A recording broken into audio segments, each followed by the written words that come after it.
Hello, everyone. Tonight we journey into the flickering shadows of a civilization draped in gold, sand, and secrets. The torches of ancient Egypt still burn in the minds of many, pyramids standing tall like frozen gods, the Nile whispering stories no one remembers how to finish. But tonight isn't about gods, it's about something far more mortal. You're about to meet someone. Her name is Alira.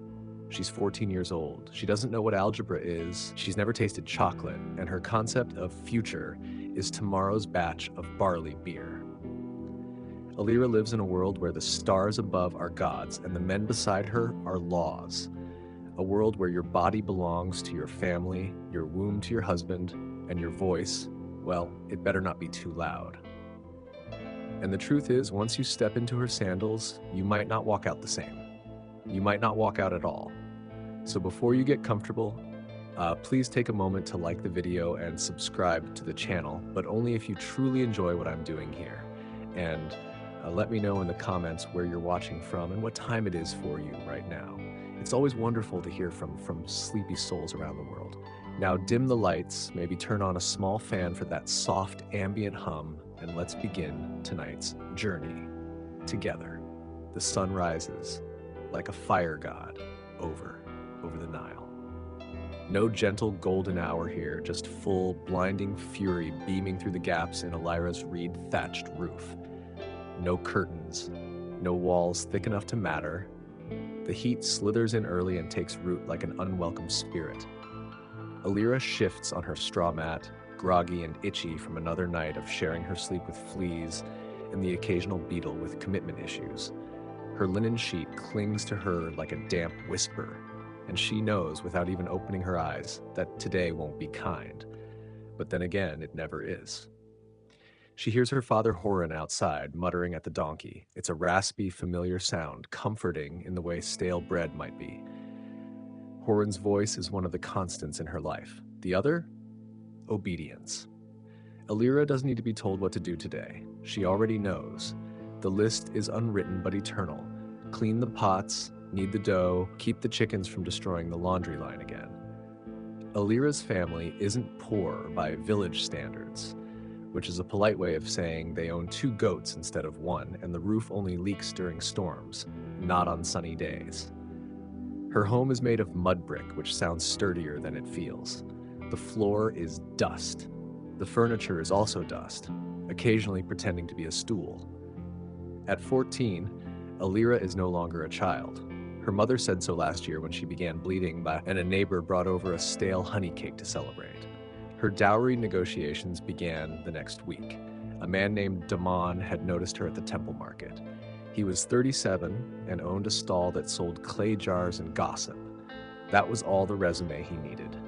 By village law, and by law we mean whatever Horan decides after a loud conversation with other fathers and a few goat-related omens, Alira was promised to Damon before the next flood. "You will be safe," that her mother whispered. "You will have bread." Safety, apparently, is measured in barley rations, not in choices. Alira doesn't cry. She's never been trained for that luxury. This morning, she carries water jars down to the Nile, walking barefoot on a path that could sandpaper a rhino. Each jar weighs as much as a stubborn toddler, and balancing them is an act of core strength and prayer. By the time she returns, her arms are sore, her skin already warm with Sunstroke's first flirtations. At breakfast, there's beer, not the kind you're thinking of. This is chunky, tepid, liquid bread, a porridge in a cup that tastes faintly like vinegar and old dreams. It's safer than the river water, which glimmers beautifully but kills casually. Children drink the beer too. Hydration is communal hopelessness. They eat in silence. Bread is flat, hard, and has more sand than flavor. Alira chews carefully, eyes on the wall, but pretending not to notice that a fly has landed on her mother's lip and refused to leave. No one swats. Swatting is for people with energy to spare. After breakfast, Horan speaks. "Damon's household expects you next moon," he says. No emotion. Just facts, like announcing a tax. Alira nods. She does not ask questions. Questions are like luxuries or laughter, not for people like her. Inside, something sharp and small crumbles. Maybe it's hope. Maybe it's just breakfast. Outside, the Nile hums, the pyramids glint far away, and Elira, future bride of Damon the jar seller, begins her day like every day before, with her hands in the dough, her back aching, and her life already decided for her. She is 14, and the next chapter of her life will not ask for permission. It will simply arrive. The sky over the village turns from burnt orange to full gold as morning deepens, and Elira is already on her knees outside, grinding barley with a stone that feels heavier each day. Her fingers are rough, her nails chipped, and there's a permanent fine dust coating her forearms like ancient makeup no one asked for. She works with the focus of someone who knows this task is eternal.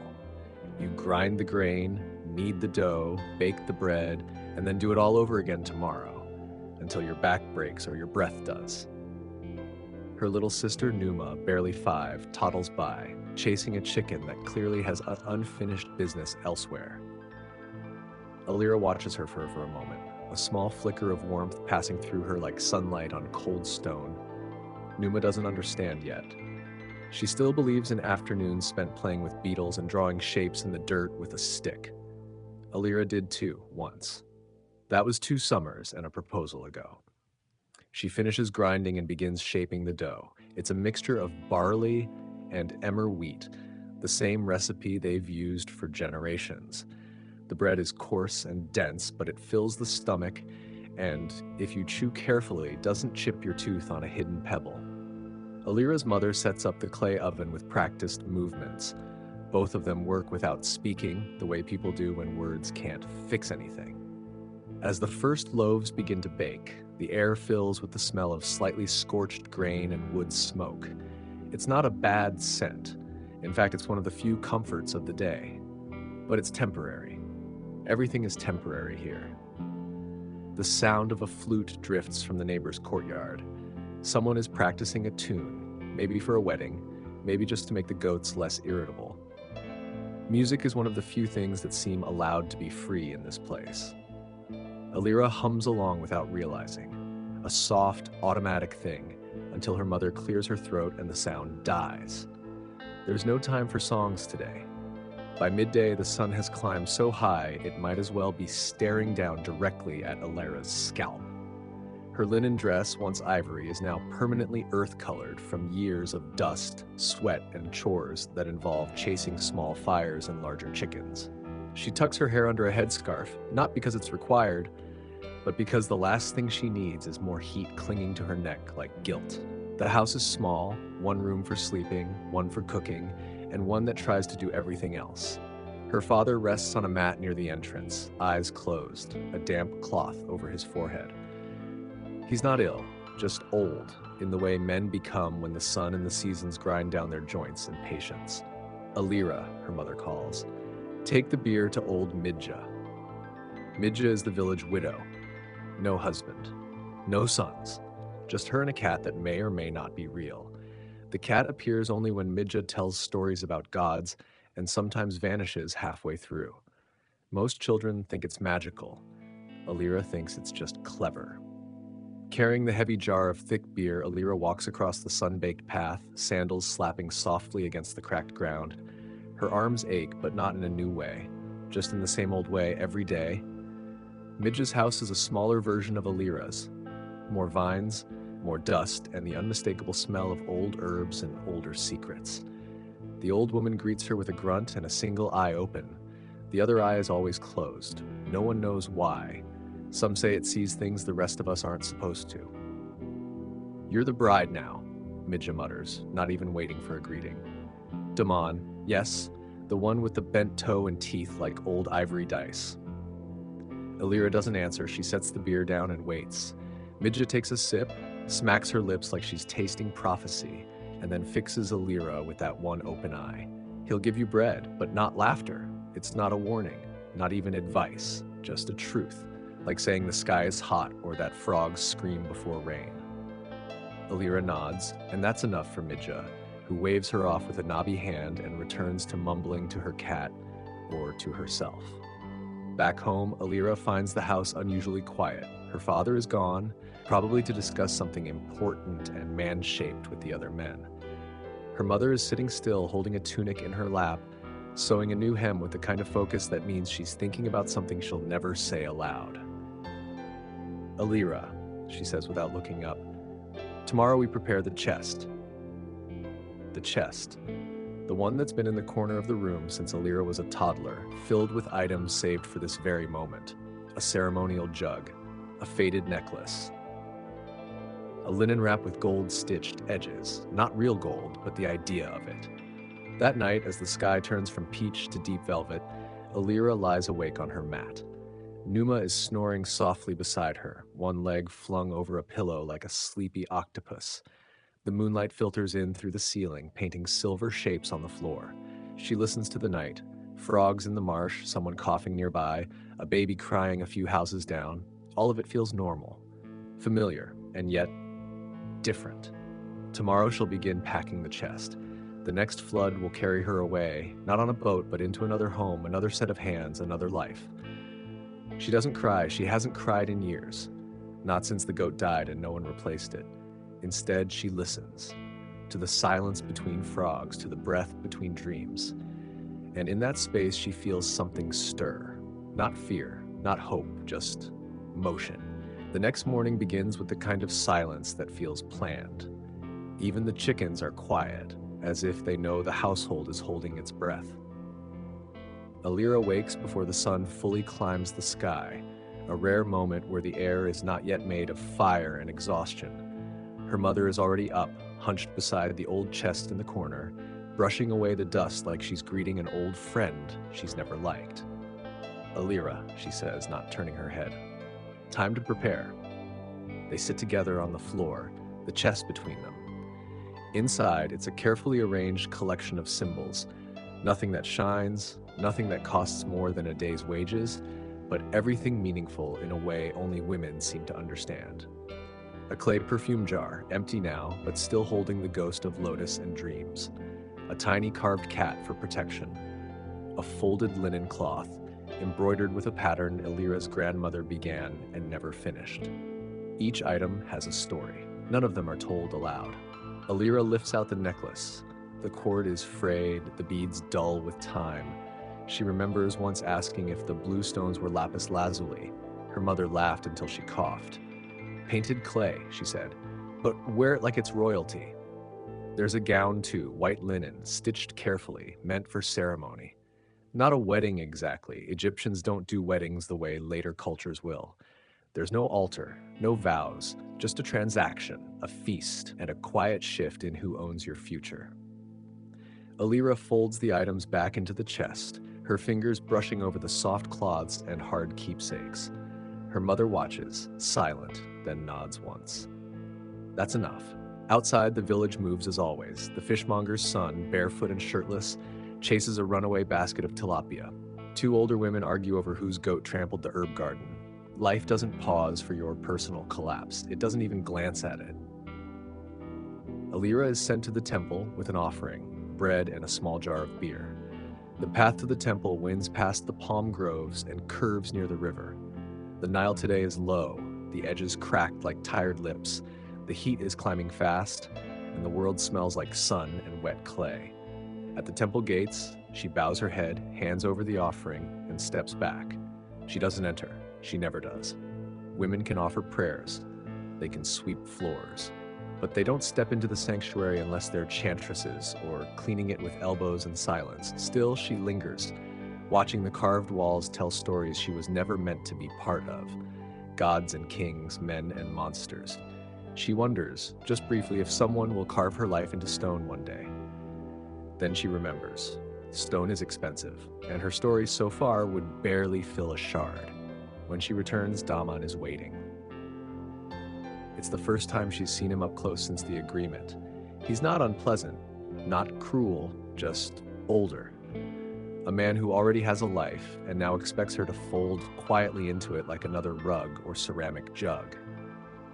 He speaks mostly to her father, occasionally glancing at her with polite indifference. "Alira," he says at one point, "you've grown." She nods, doesn't smile. She's not sure if it's allowed. Later, while he and Horan drink beer and talk of shipping routes and tax collectors, her mother takes her aside. "You must not anger him," she says, not unkindly. "Men like peace at home. Give him peace."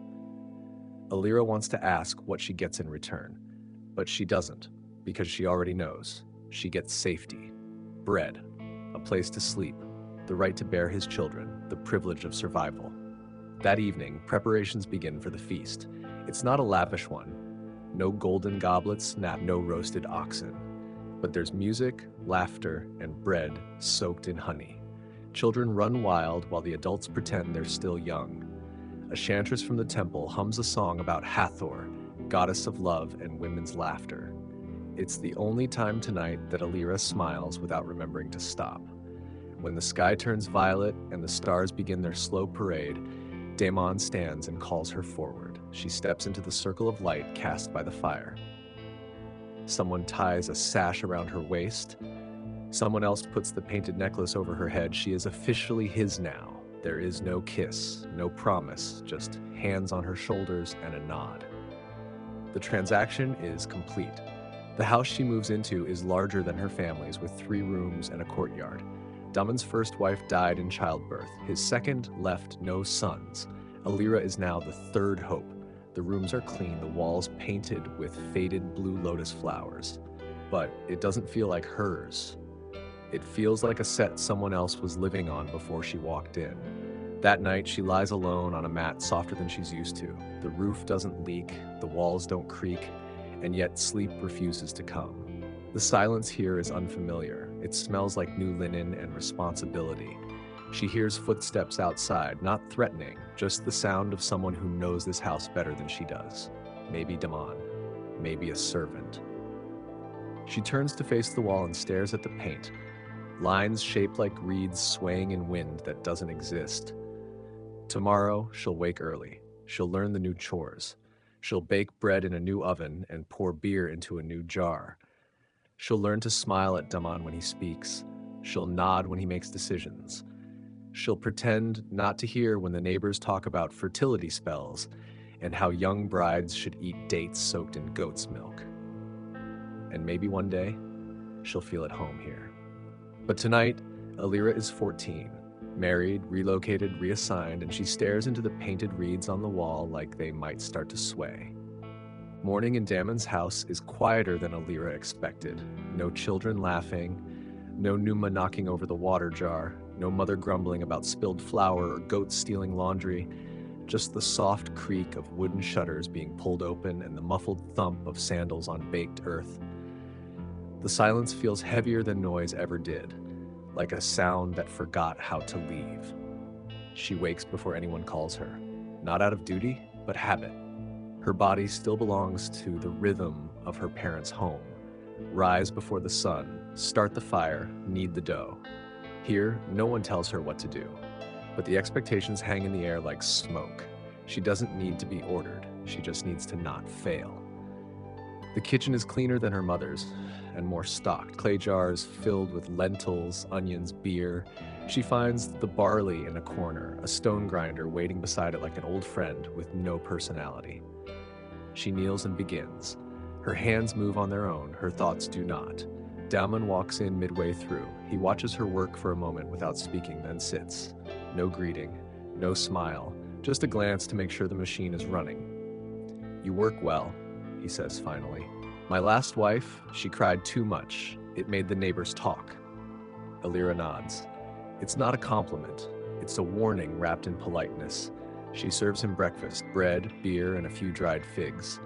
He doesn't thank her. Men don't thank wives for doing their job. But he doesn't complain either. That's considered affection. He leaves for the market shortly after, adjusting his sash, muttering about taxes and lazy donkeys. As soon as the door closes, Alira exhales for the first time that morning. It's a soundless release, more thought than breath. The rest of the day is spent learning the house. She discovers a storeroom, 3 extra mats, and a lizard that stares at her with judgment from the ceiling.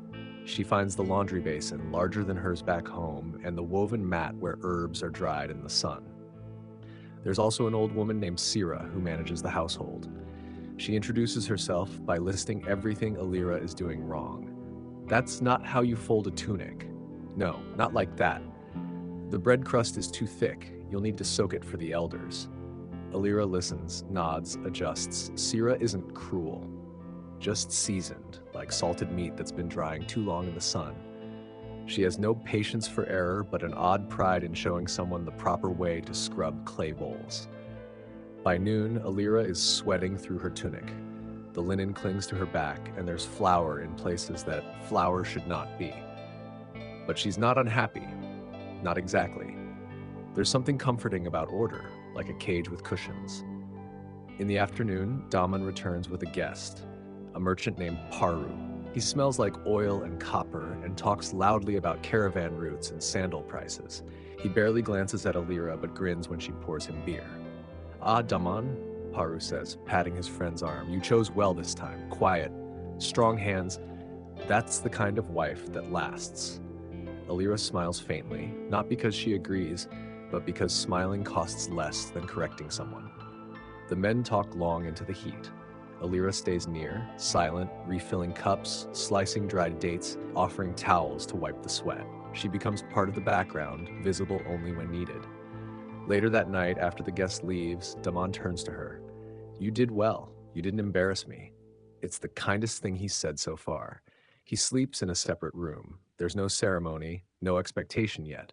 He says she's too young for children now, but his tone implies not for long.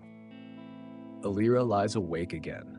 Her mat is soft, but her thoughts are louder than comfort. She thinks of Numa, of Midja and her one-eyed cat, of the chantress singing under a full moon. She doesn't feel sad. She feels paused. Days pass. The routine becomes muscle memory. She bakes, cleans, serves. Sira nods more often. Daman frowns less. And then one afternoon, while scrubbing clay jars beside the courtyard, a neighbor girl stops by. Her name is Kalti, 16, loud, and entirely unbothered by protocol. "You're Daman's new wife," Kalti says, dropping a sack of lentils on the ground like it insulted her. "You look like you haven't screamed in weeks." "Impressive." Alira blinks, unsure if that's a joke, a threat, or both. Kalti grins. "I live next door. If you ever need to borrow salt or scream into a pot, just knock." And just like that, Alira smiles. Not because she's told to, not because it buys her safety, but because it's funny. Kalti is funny. They sit for a moment in the sun, talking in the half-coded language of married women. Bread, husbands, gossip about whose roof is falling in and who saw a priest trip on his own staff. Laughter comes easier than Alira expected. It feels like a new muscle. That evening, while laying out the evening meal, Alira drops a jar. It shatters. Sira gasps. Daman turns. Everyone freezes. But instead of shouting, Daman just sighs. "We have more," and walks away. Alira stands there, stunned, not because she's afraid, but because she's not. The jar broke. Nothing else did. That night, for the first time, she sleeps before the stars are done rising. There's a breeze this morning. A real one. The kind that sneaks in through the shutters and tickles your face before the sun can press itself into your bones. Alira stirs on her mat, wrapped loosely in a linen sheet that no longer smells like someone else's life. The room still isn't hers, not completely, but it no longer feels like a stranger's either. She rises before the first rooster dares to crow. In the kitchen, the coals are still warm from last night. She stokes them, adds a sliver of dry palm bark, and watches the flame blink to life. Fire is the only thing that obeys her without condition. By the time the house stirs, the bread is rising, the beer is cooling, and the herbs are laid out to dry. Sira grunts in approval, and Daman, as usual, says nothing. But the silence has changed. It's not cold, not tense, just normal. After breakfast, she carries a small bundle of laundry to the river. The path is familiar now. Her feet know the rocks, the turns, the places where the earth gives slightly under the weight of too many footsteps. At the riverbank, a cluster of women kneel over stones, slapping tunics and gossip in equal measure. She joins them wordlessly. The water is cold, refreshing, and slightly suspicious in color, but at least today there are no frogs pretending to be soap. Kalti is there, of course. She always is. Her laugh is the loudest thing in Egypt. Even the river tries to hush when she's around. "Your husband came to my father's stall yesterday," she says, slapping a tunic so hard it flinches. Bought 2 new jugs. Must be planning for something. Alira shrugs. Maybe more guests. Or maybe more wives, Kalti says, winking. Don't worry, I'd never reply. I like my peace. The other women chuckle, but Alira only smiles. It's a thought she's considered. Damon's last 2 wives are gone, one buried, one vanished into a different village with stories no one repeats. If he takes another after her, will she become a ghost too? But no, that's a thought for other days. Not now, not when the sun is warm and the soap is almost real. That afternoon, Alira visits the market. Alone, it's a new development. Damon trusts her now to handle small purchases. Lentils, onions, salt if the prices haven't gone mad again. The market is chaos in linen. Vendors shout, goats bleat, and the scent of too many spices jostling in too little air clings to everything.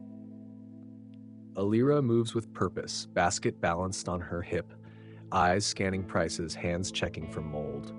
A boy offers her pomegranate seeds in exchange for a smile. She gives him half of one. At the fabric stall, she pauses. There's a bolt of linen dyed with a strange purplish brown, ugly by most standards, but different. Unexpected. She doesn't buy it, but she touches it longer than necessary. Back at home, she finds Damon in the courtyard, talking with a man in priest robes. Not a full priest, but one of those scribes who orbit temples, collecting taxes, selling small favors. They stop talking when she enters. The man nods at her, his eyes scanning her like he's checking a number off a list. Your wife, he asks. Damon nods. Strong hips, the man says, as if appraising a donkey. Good. Alira doesn't flinch, but something inside her does. Later, when the man leaves, she asks Damon, gently, what the visit was about. Nothing, he says. Routine blessing. Which is what men say when they don't want to lie, but still need to shut the door. The next few days move like honey. Thick, slow, oddly sweet in places. Alira finds herself humming while cooking. She rearranges the herbs on the drying mat. She even starts saving the softest pieces of bread for Kalti, who drops by more often now, always pretending she just happened to be passing.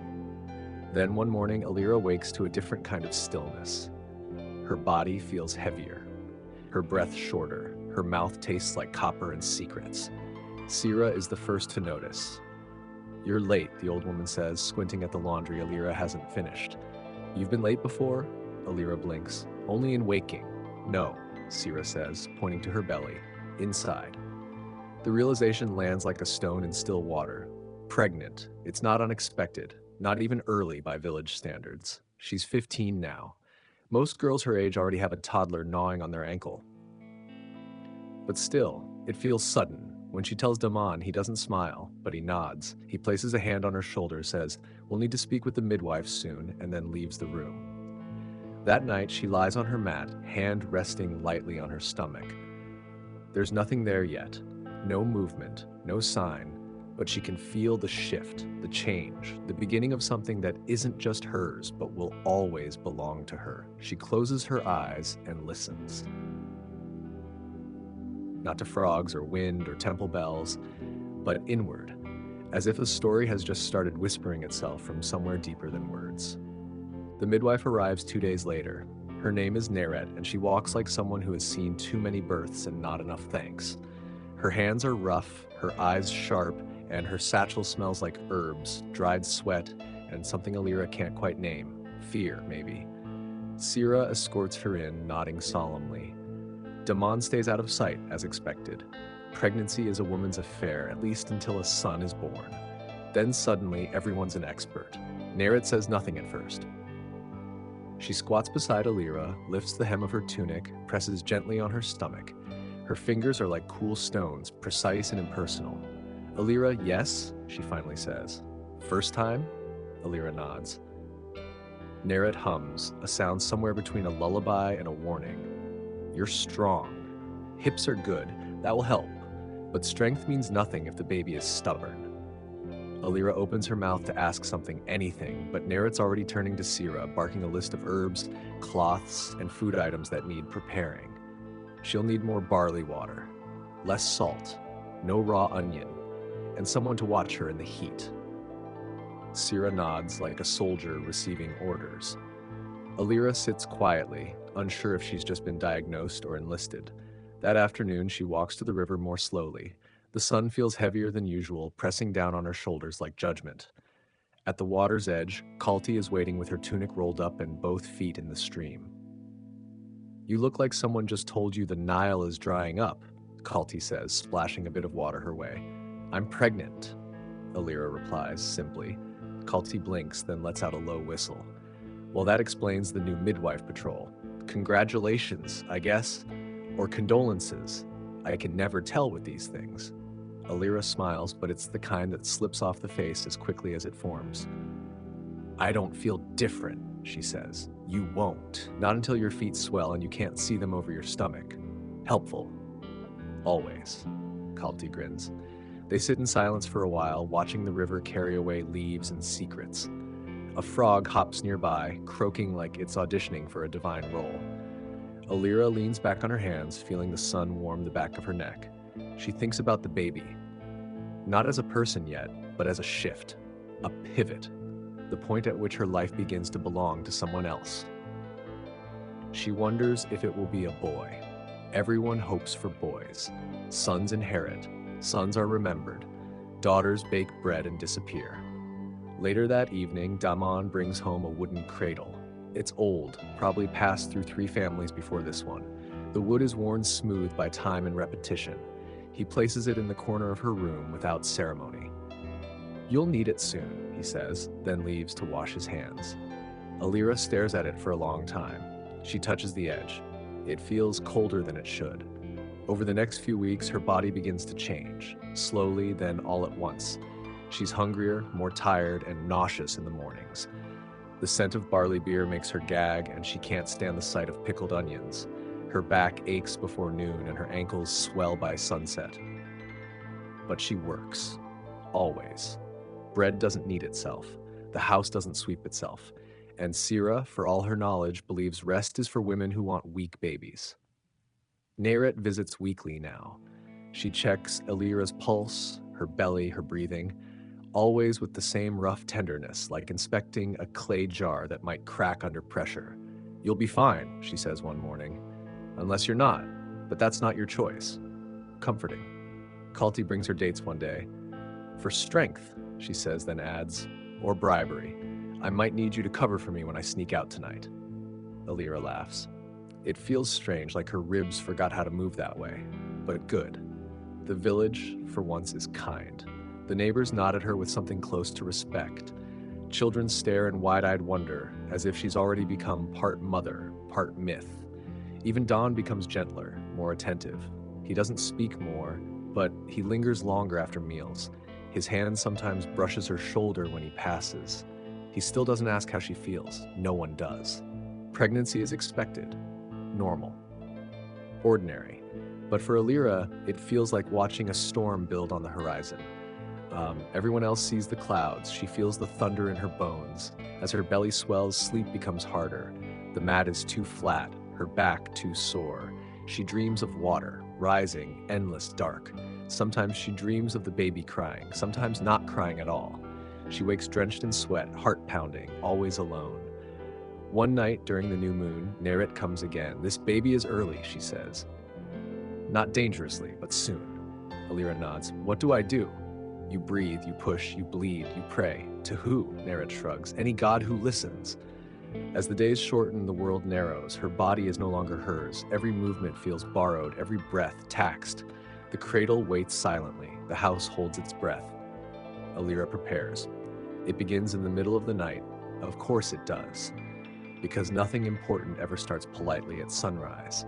Alira wakes to a sharp pull deep inside her, like someone grabbing a cord that runs straight through her bones. For a moment, she lies still, eyes wide in the darkness, hoping it's a false alarm, a bad dream, anything but what it probably is. But then the second wave hits.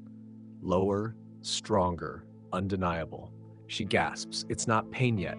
Not quite. More like a pressure that promises pain is on its way, probably wearing boots. She calls out once, softly, then louder. Sira appears in the doorway within seconds, like she never truly slept. "It's time," Alira whispers. Sira doesn't answer. She nods once, turns, and disappears down the corridor with military precision. Within minutes, the house becomes a stage set for something older than gods. Water is heated, cloth is laid out, Damon is woken reluctantly and told to wait outside. The midwife, Neret, arrives just as Alira's knees start to shake. Her face is half shadowed, her hair braided back with strands of dried mint and ash. "You waited long enough," she mutters, checking Alira's belly with those cool, unhurried hands. "Alira, do you remember what I told you?" "Breathe. Push. Pray," Alira says, clutching the wall. "Good girl." And just like that, it begins. They set up a low stool, sturdy, scarred from use. Sira rubs her back with oil that smells faintly of thyme and old kitchens. Neret gives commands like a general during siege. "More water." "Not that towel, she's too cold." "No, too hot now. Quiet, everyone." Alira grips the edges of the stool, legs shaking. The first true pain rolls through her like thunder under stone. She screams. It surprises her, not because it hurts, she expected that, but because the sound is so raw, like it belongs to someone else, someone older, wild, unfiltered. The hours blur. Time no longer moves forward. It folds, crumples, stalls. At one point she bites down on a cloth. At another she nearly claws the wall. There is blood now, sweat, shaking. "Almost there," Neret says, voice steady. She said that 3 times already. Alira pushes again. Everything inside her twists. Her ears ring. The air disappears, and then a sound, not hers. High-pitched, wet, furious, crying.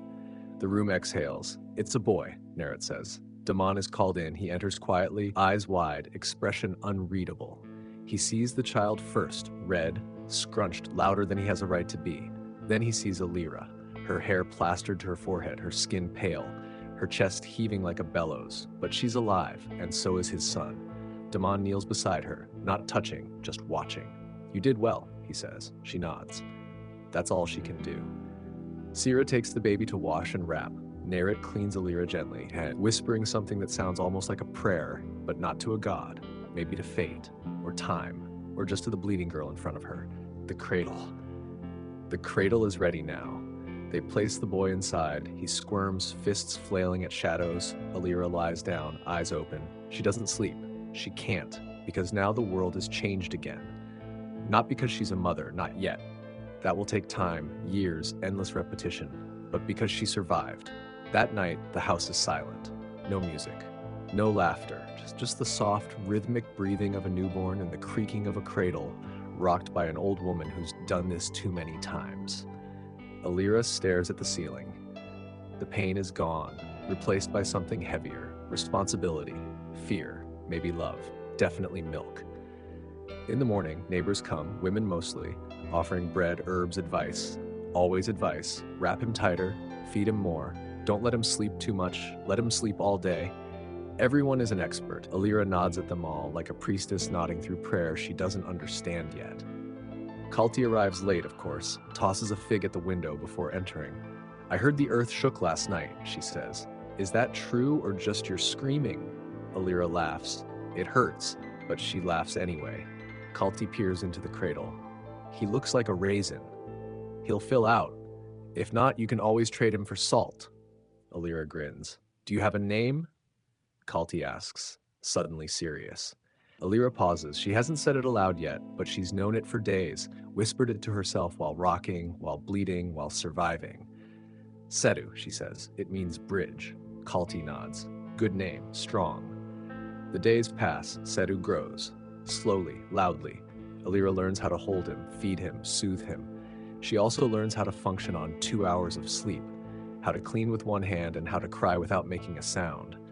She's not alone. Sira helps. Damon watches. Kalti visits. Brings gossip and distraction. Neret stops by once more. "Still alive?" she asks with a smirk. "Barely," Alira replies. "That's enough. Sometimes that's all it has to be." By the time Sedu is 3 months old, Alira can catch a falling pot with one hand while holding him with the other.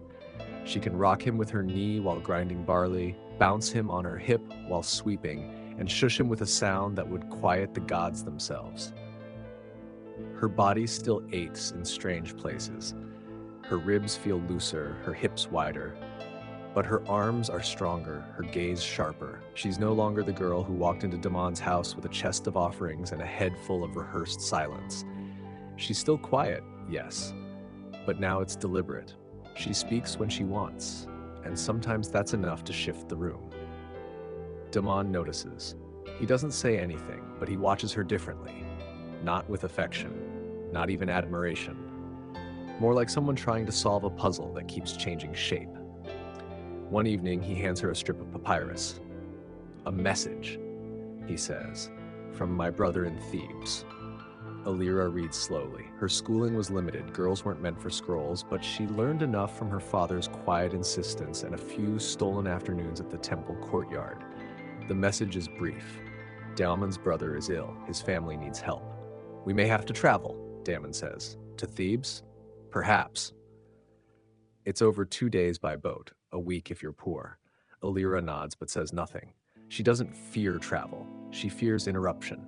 The delicate rhythm she's carved out of chaos might not survive another shift. But the trip doesn't happen. Not yet. Instead, Damon begins bringing home strangers, men from the workshops. One is a copper trader, another a priest's cousin who smells of oil and old secrets. They sit in the courtyard, drink beer, talk loudly. Alira serves them all, Sedu bundled against her shoulder like a sleeping talisman. One man comments on the child's grip. "Strong hands. We'll climb the ranks." Another asks how old she is now. 15, Damon replies. "Barely a girl, already with child." "She is efficient," Damon says as if he's describing a plow. Alira says nothing. Her silence now is armor, not absence. Later that night, she asks Damon why the men came. "Business," he says, "expanding trade."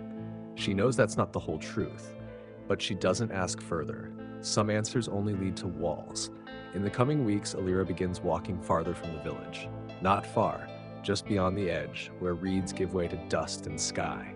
She carries Setu on her back, wrapped in a cloth sling. The wind out there feels older, wiser. Kalti joins her sometimes. They sit on a flat rock, passing a fig back and forth, watching the horizon. "Do you ever wonder if there's more?" Alira asks one day. "More what?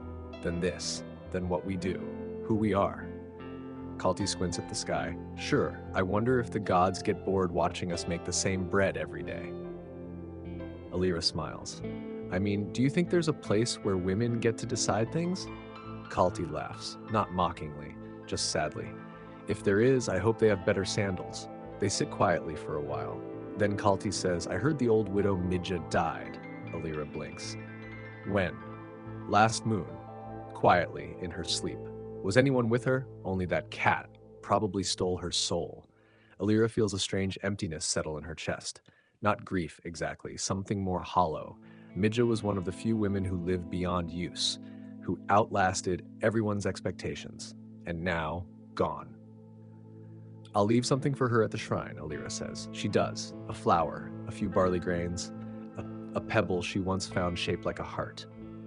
Back home, Sira watches her with a knowing gaze. "You're changing," the old woman says. "I had a child," Alira replies. "No. Before that."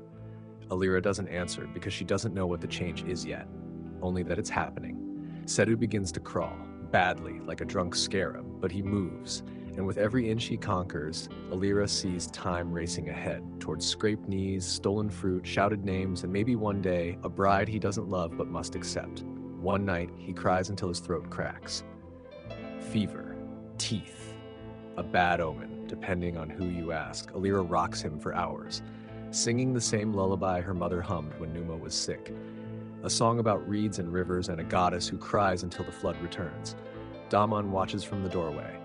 "He'll be strong," he says. Alira doesn't answer. She's too tired to explain that strength isn't measured in volume or appetite. It's measured in who survives. At sunrise, the fever breaks. Sedu sleeps. Alira does not. Instead, she walks outside, lets the cold wind slap her cheeks, stares up at a sky that has never once looked back. "I want more," she whispers. Not louder than the trees, but louder than before. The market smells different in the dry season. Less fish, more sweat. The sun burns sharper, like it's trying to peel back layers. and the merchants talk louder, not because they're excited, but because business is slow and shouting makes desperation sound like confidence. Alira walks between stalls with Setu on her hip. He's bigger now, heavier. His hair curls just like Damon's, and his eyes track everything like he's memorizing the world for later use. She's here to buy onions and dried figs, but mostly she's here to breathe. The house has grown tight again, its walls thick with expectation, and the spaces between chores growing thin. She doesn't know what freedom looks like, but today it might smell like lentils and cost 2 copper bits. At the far end of the market, she runs into Kalti, or rather, Kalti runs into her, literally chasing a runaway chicken that clearly disagrees with being dinner. "You look like a goddess of barley and exhaustion," Kalti pants, as grabbing the bird by its smug little neck, and he, she nods at Setu, looks like he might conquer Egypt by the time he can say milk. "He says it now," Alira says. "It just sounds like he's choking on a bee." Kalti laughs and pulls her aside. "I have news." "What kind?" "The kind that walks in from the river with gold rings and a boat." Alira raises an eyebrow. "There's a man," Kalti whispers. "Trader from up north, said to be rich, said to be looking for a second wife." Alira blinks. "And you're telling me because?" "Because I might be stupid enough to say yes." "Kalti." I know," she sighs, "but stupid looks better than hungry." They don't talk more about it. They both know what it means. Back home, Daman is polishing a new wooden chest, larger than the one Alira brought with her, more ornate. He says nothing about it, but the message is clear. He's thinking of more. More trade, more goods, more wives. Alira doesn't protest. She doesn't even flinch. She just watches him work, then goes back to her tasks. Sedu starts teething again. His cries pierce through walls, through linen, through Alira's bones. Sira offers herbs. Neret brings a poultice. Nothing helps. He only calms in her arms. Sometimes she sings, not the temple songs or the market tunes. Just her own sounds, wordless, wandering melodies that seem to rise from her chest like smoke. One night she sings so long that Damon stops at the door listening. "You have a good voice," he says. She looks up.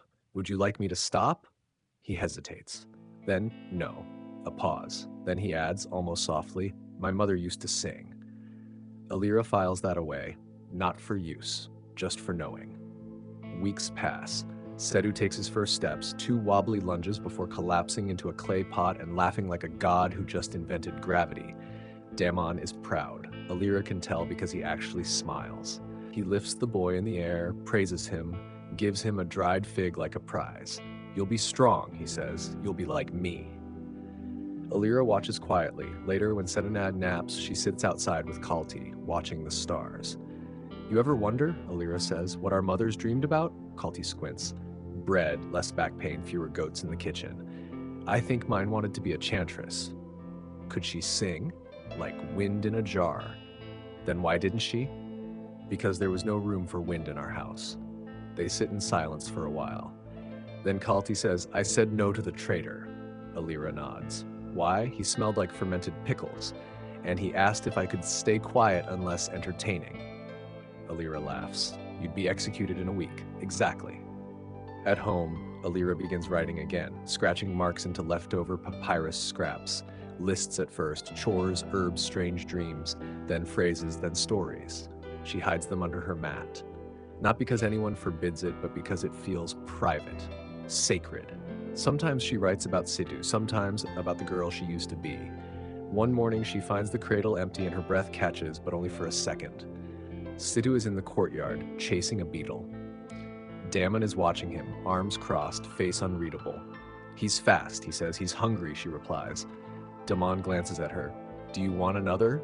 Beetle? Child?" She doesn't answer right away. Then, "Not yet." He nods. Doesn't push, just goes back to watching his son. Later that day, Alira finds a new papyrus sheet on her mat. Clean, untouched, no words, just possibility. She smiles, and for the first time in a long time, it feels like hers. Alira has learned to wake up before her thoughts do. It's a trick, really. She gets her feet on the floor, starts the fire, prepares the bread, all before her brain has time to remind her of everything that could go wrong. By the time Setu stirs, she's already kneaded dough and boiled water. He wakes with a dramatic yawn and flops into her arms like a sack of opinionated linen. He's nearly a year old now, bigger, louder, teeth like little secrets hiding in his gums. He doesn't walk so much as charge, arms flailing like a drunk priest giving blessings to insects. He finds joy in things that should not be joyful. Goats, spoons, shadows. Especially shadows. Alira, Kalti's voice cuts through the courtyard before she appears, as usual, without warning and without shoes. Did you hear? Hear what? The flood's early this year. Alira pauses. How early? 2 weeks, maybe more. That's rare. Flood season is everything in Egypt. It's how fields are fed, debts are forgiven, gods are thanked or blamed. An early flood means the river is impatient, and when the river is impatient, people pay attention. Daman certainly does. By midday, he's called a meeting with other merchants in the courtyard. There's talk of adjusting grain prices, relocating shipments, sending runners to Thebes to check on relatives. Alira listens from the kitchen, half present, while grinding spices with one hand and balancing Setu with the other. Exports must go first, one man insists. No, says another. We hoard now. Sell after the banks dry. Daman listens, nods, says little, but his eyes flick toward Alira now and then like he's weighing something that doesn't yet have a name. That night, he speaks to her alone. We may need to move, he says, not far, just during the peak. Why? Trade. Safety, maybe a new opportunity. He's vague, which means he's decided something but hasn't decided how to sell it. Alira doesn't answer, because her answer wouldn't matter yet. She returns to her mat, watches Setu breathe in sleep, wonders if he'll remember this house or only the next one. The next morning, Neret arrives, not for a checkup, just visiting. Or so she says. You look thin, she tells Alira, inspecting her like a slab of cured fish. Too many things in your head, not enough in your bowl. Alira shrugs. I eat. Then you think too much. It'll make your hair fall out. Too late. Neret snorts. You're due for a change. Alira raises an eyebrow. Don't look at me like that. I don't mean a new husband. I mean a new skill, something that isn't baby wiping and beer pouring. I write. You what? Alira hesitates, then pulls a scrap of papyrus from beneath her mat. Neret reads it silently, then hands it back. You write better than the priest's apprentice, and he thinks he's the second coming of Thoth. Alira tries not to smile. Keep going, Neret says, standing. And hide your ink. Words are more dangerous than knives. After she leaves, Alira sits by the door, Setu asleep in her lap, the sun casting striped shadows through the reed curtain. She thinks about writing. She thinks about leaving. She thinks about a life where both might be the same thing. That evening, a storm rolls in. Not rain, but wind. The kind that lifts dust in angry spirals and slams shutters shut like slammed doors. The sky turns the color of forgotten bruises. Inside, Daman gathers supplies, candles, jugs, a wrapped bundle Alira doesn't recognize. We leave tomorrow, he says. Where? To my cousin's estate, upriver. He has land, a granary. How long? A month. Maybe more. She nods, but her hands tighten on the edge of the table. Moving means exposure, new people, new rules, but also maybe new chances. They pack at night. Alira folds clothes into a woven bag, wraps Setu's toys in linen, hides her writing under her tunic. Daman brings the cradle, says the cousin has room. Sira stays behind to watch the house. Before dawn, they leave. Setu, grumbling, Alira, silent. The river gleams in the dark like a sleeping snake, and the boat that carries them feels smaller than expected, but it moves. The river at dawn is a different creature. Not the wide, bustling artery of Egypt, but a hushed, gleaming ribbon. Half water, half sky. As the boat glides forward, it cuts through mist and silence, disturbing birds and dreams alike. Alira sits near the back, wrapped in a linen shawl. Setu asleep against her chest, his breath warm and irregular. The oars creak like bones remembering old rhythms. Damon is at the front, speaking quietly with the boatman. His voice is low, almost respectful. The boatman doesn't speak much. He rows like he's angry with the water. The journey is long. Not in hours, but in the way time bends when you're in between places. Alira watches reeds pass like soldiers, each one bending to the wind and snapping back with the same obedient rhythm. She tries to imagine the estate they're going to. Damon's cousin, the granary. Space to breathe, he said. But his promises have the weight of dried bread, brittle and mostly air. Sedu stirs. She shifts him gently, humming under her breath. Not a real song, just syllables without destination. Almost there, Damon says at one point, pointing to a break in the reeds where a dock juts out like a tired finger. The estate is larger than she expected. Not grand, no painted columns or gilded doors, but wide, organized, functional. The main house is stone, 2 stories, with a shaded courtyard and a well that doesn't stink. There are servants too, 4, maybe 5, all women, all busy. The cousin, a man named Bakran, meets them at the gate. He's large, well-fed, with a face like bread dough that's been punched too many times. His voice is loud, his gestures wide. "Daman," he shouts, arms open. "And this must be the wife and the boy." He leans in to pinch Sedu's cheek. Sedu, unimpressed, tries to bite him. "Strong teeth," Bakran laughs. "He'll be a merchant by next spring." Alira says nothing. She's shown to a room, clean, dim, with a window that opens onto a garden of mint and basil. It smells better than her last 5 mornings combined. A servant helps her unpack. Another brings food, lentils, soft bread, figs cut into stars. Luxury by their standards.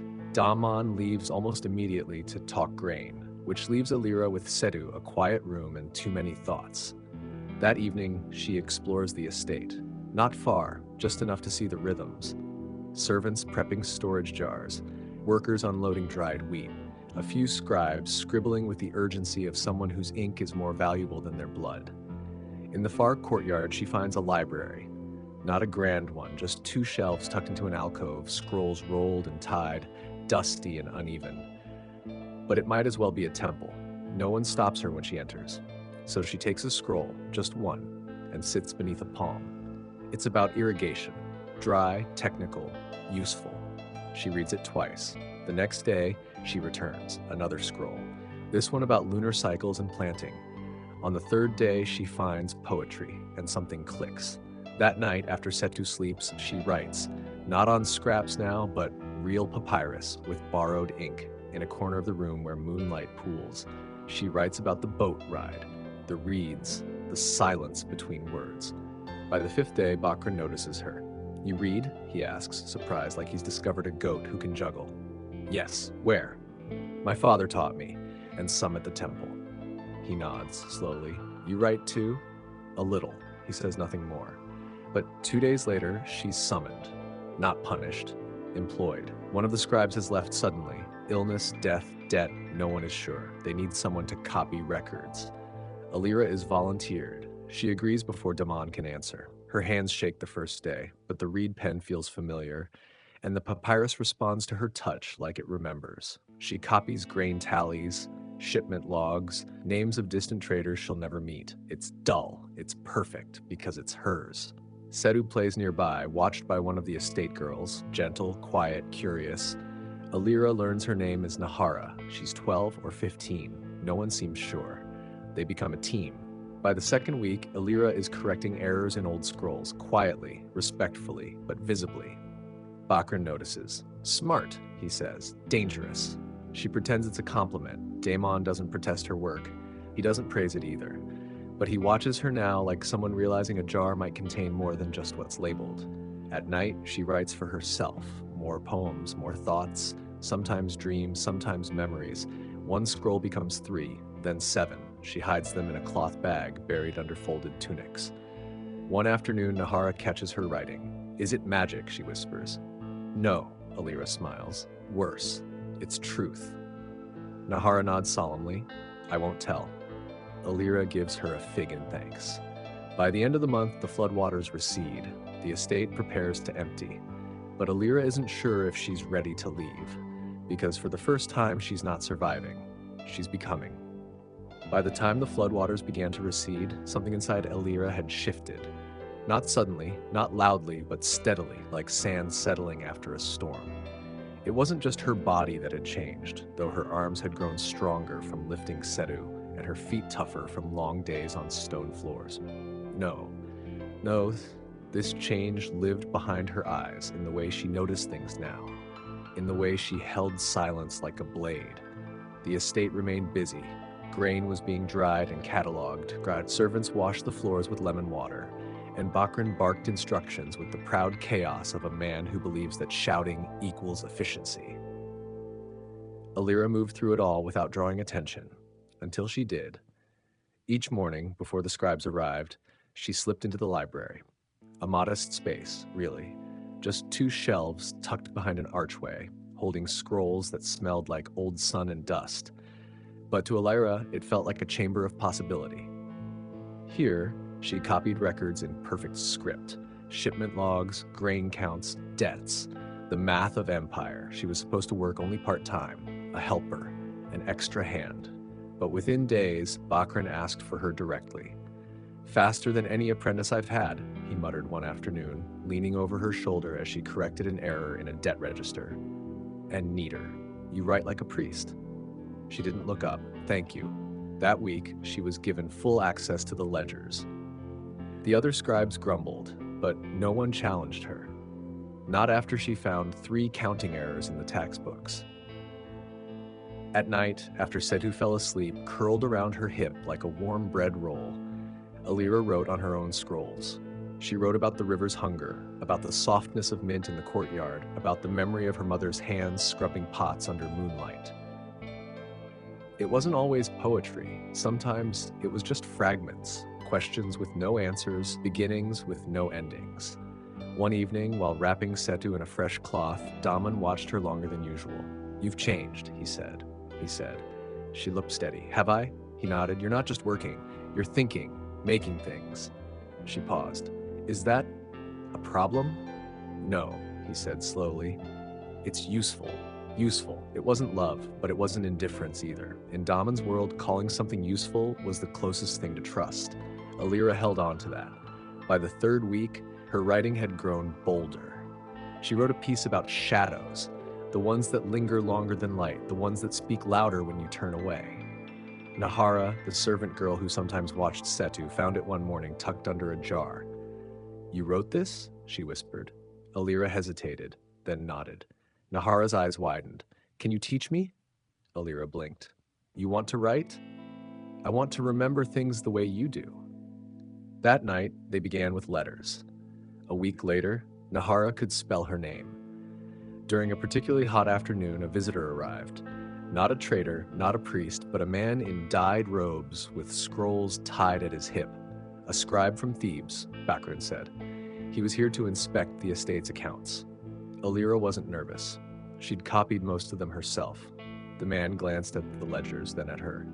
"You helped prepare these?" She nodded. He studied her handwriting. "Precise. Balanced. You trained at a temple?" "My father taught me, and I practiced." He didn't smile, but he made a note. The next day, Bakran summoned her and Daman. "There's an opportunity," he said, rubbing the back of his neck. "The Thebes scribe needs a record keeper, someone who can write and count. Temporary, but prestigious." Daman frowned. "Alone?" Bakran shrugged. "They'll provide lodging, food. She'll return. It's just a season." A season. Alira didn't speak, neither did Daman. But when they left the room, he turned to her and said, "You'd be good at it." She stared. "You'd let me go?" He blinked. "You've earned it.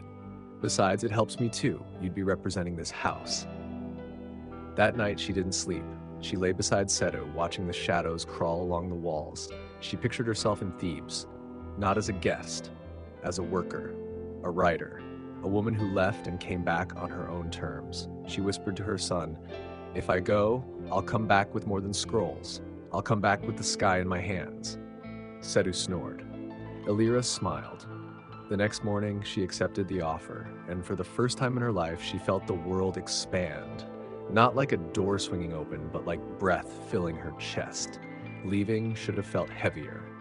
But when Alira stood on the dock 2 days later, watching the boat rock against its moorings, all she felt was air. Crisp, open, new.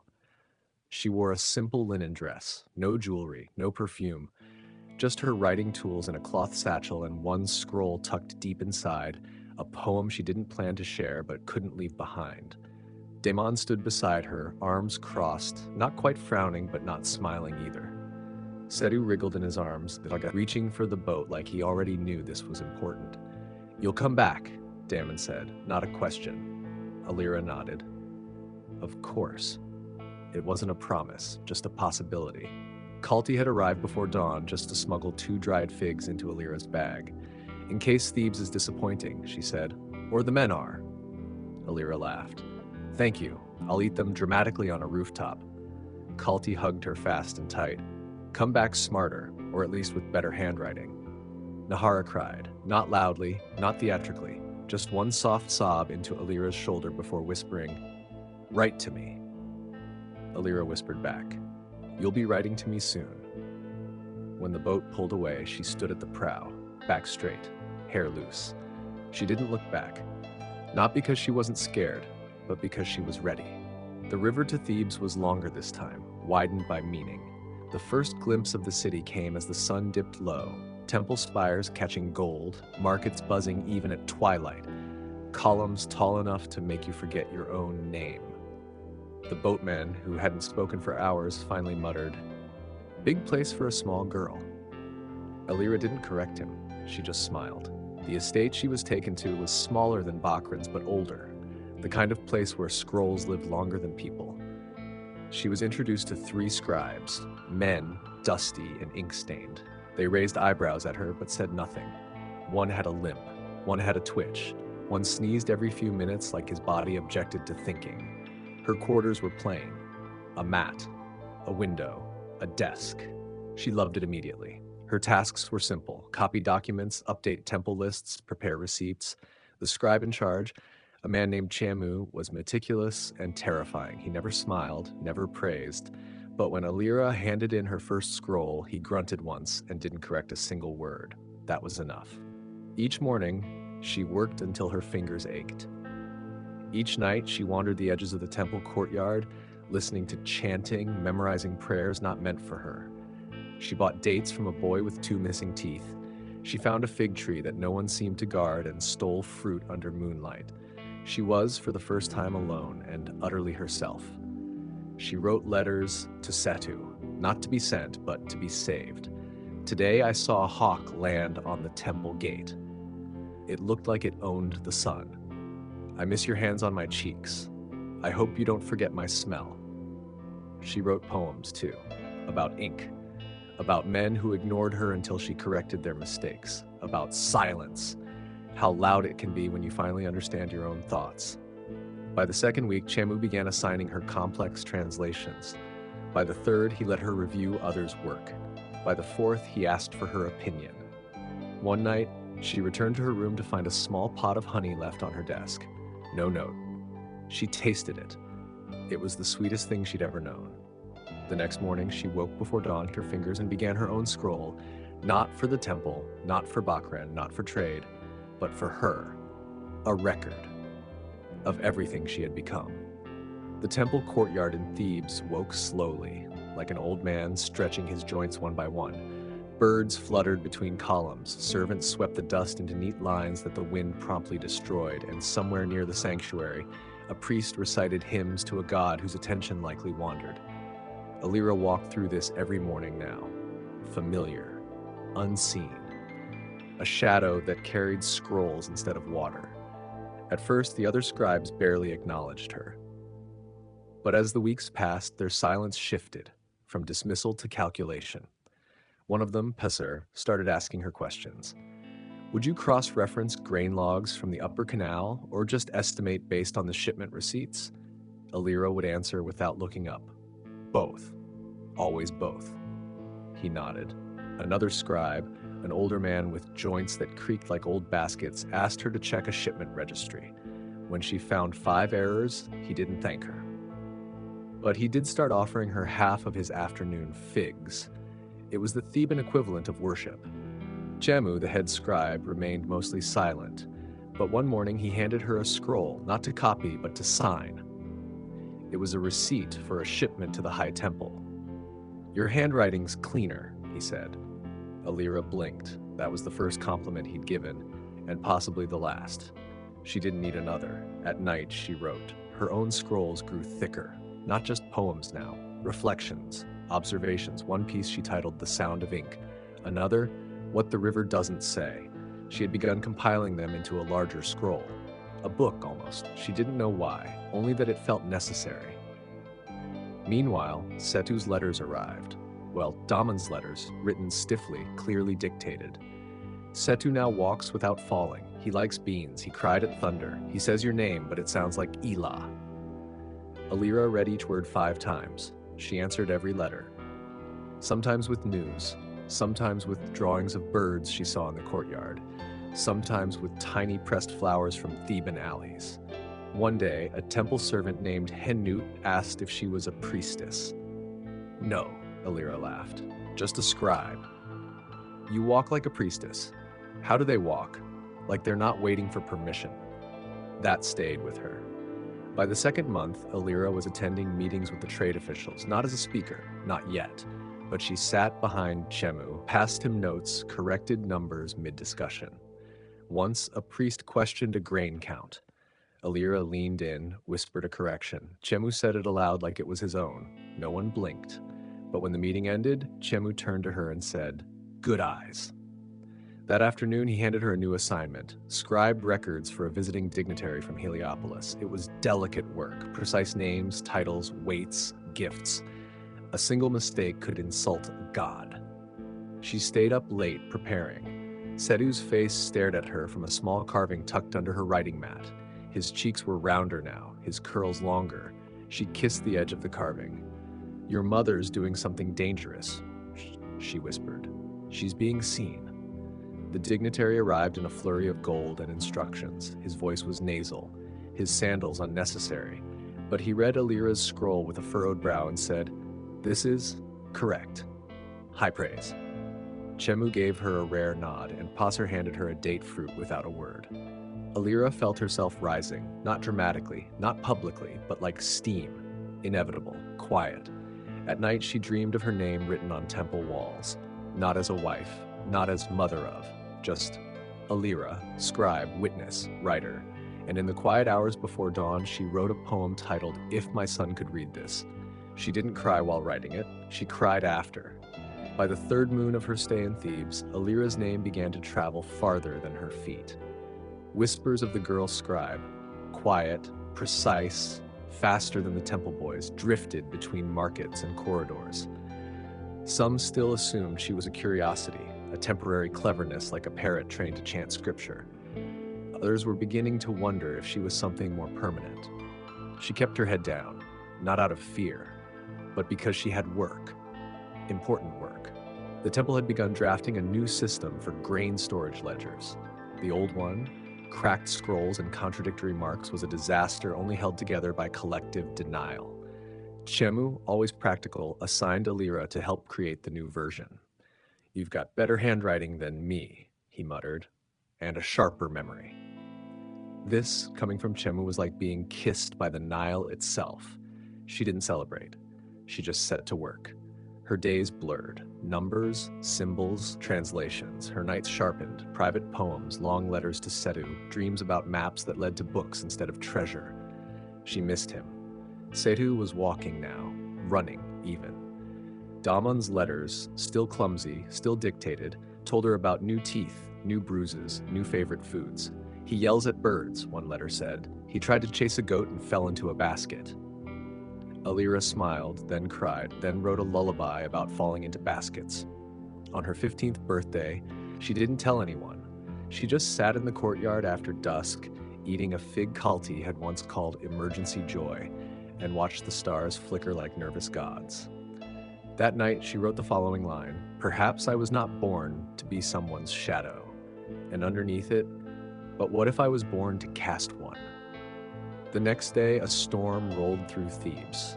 Not rain, just wind and dust, violent enough to knock over offerings and unroll half the temple's scroll rack. Alira and Passer spent hours recovering them.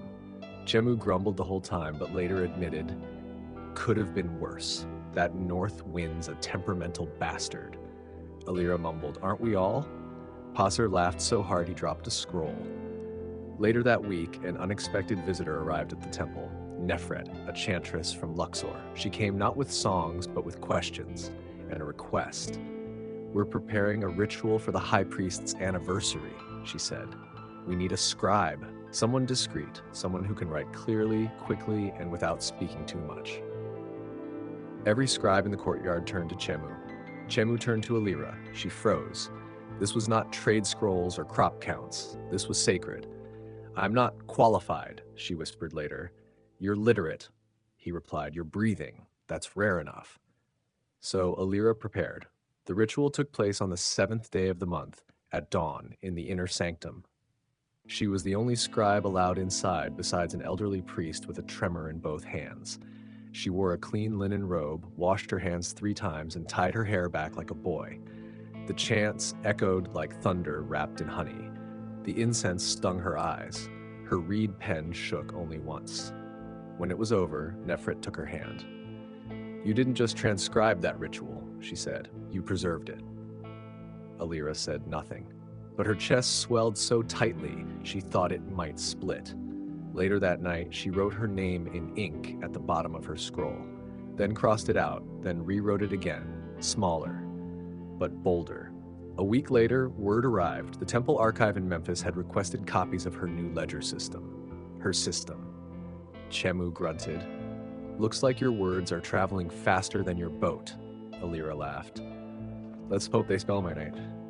But something about it felt heavier, bigger, like the air before a storm.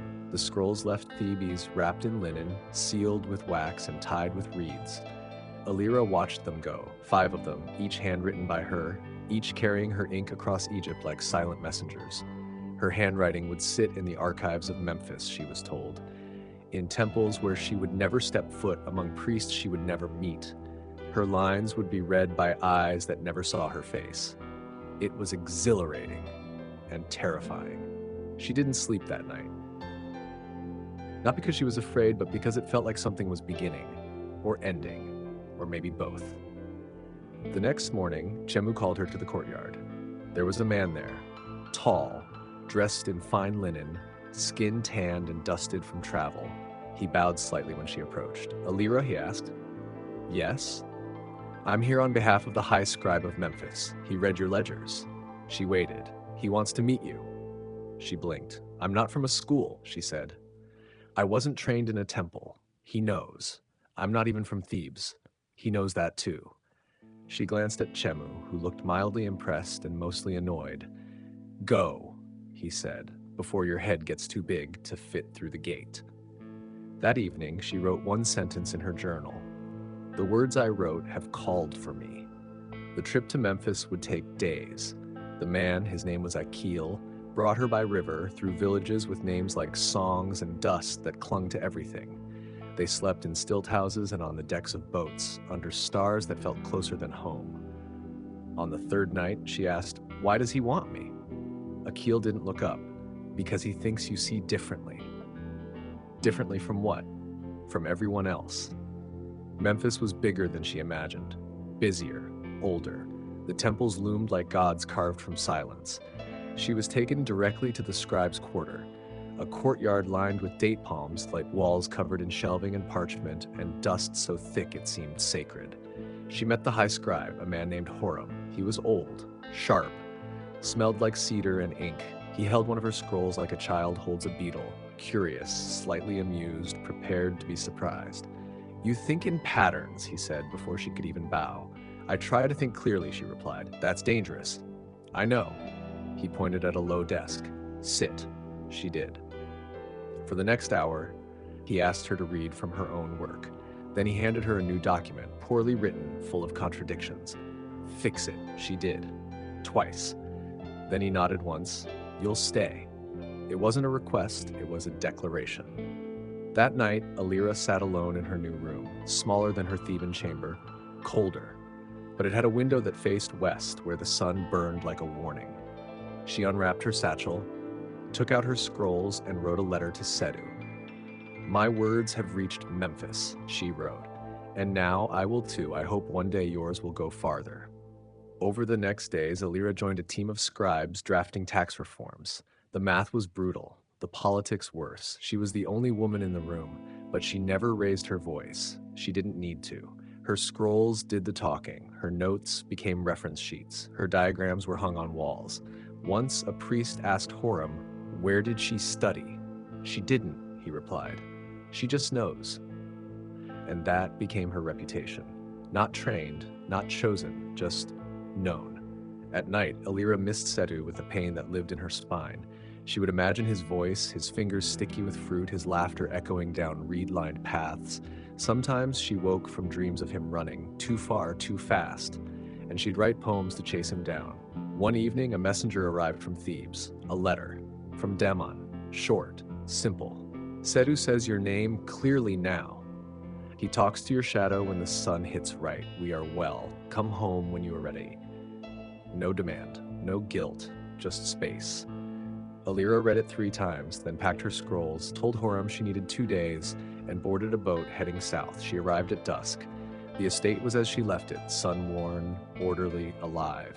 Setu was in the courtyard chasing a chicken. He looked up, stopped, and screamed her name. Alira! Not Mama, not Mother, her name. She ran. He met her halfway, fell into her arms like he never meant to leave them. She held him, tight, long.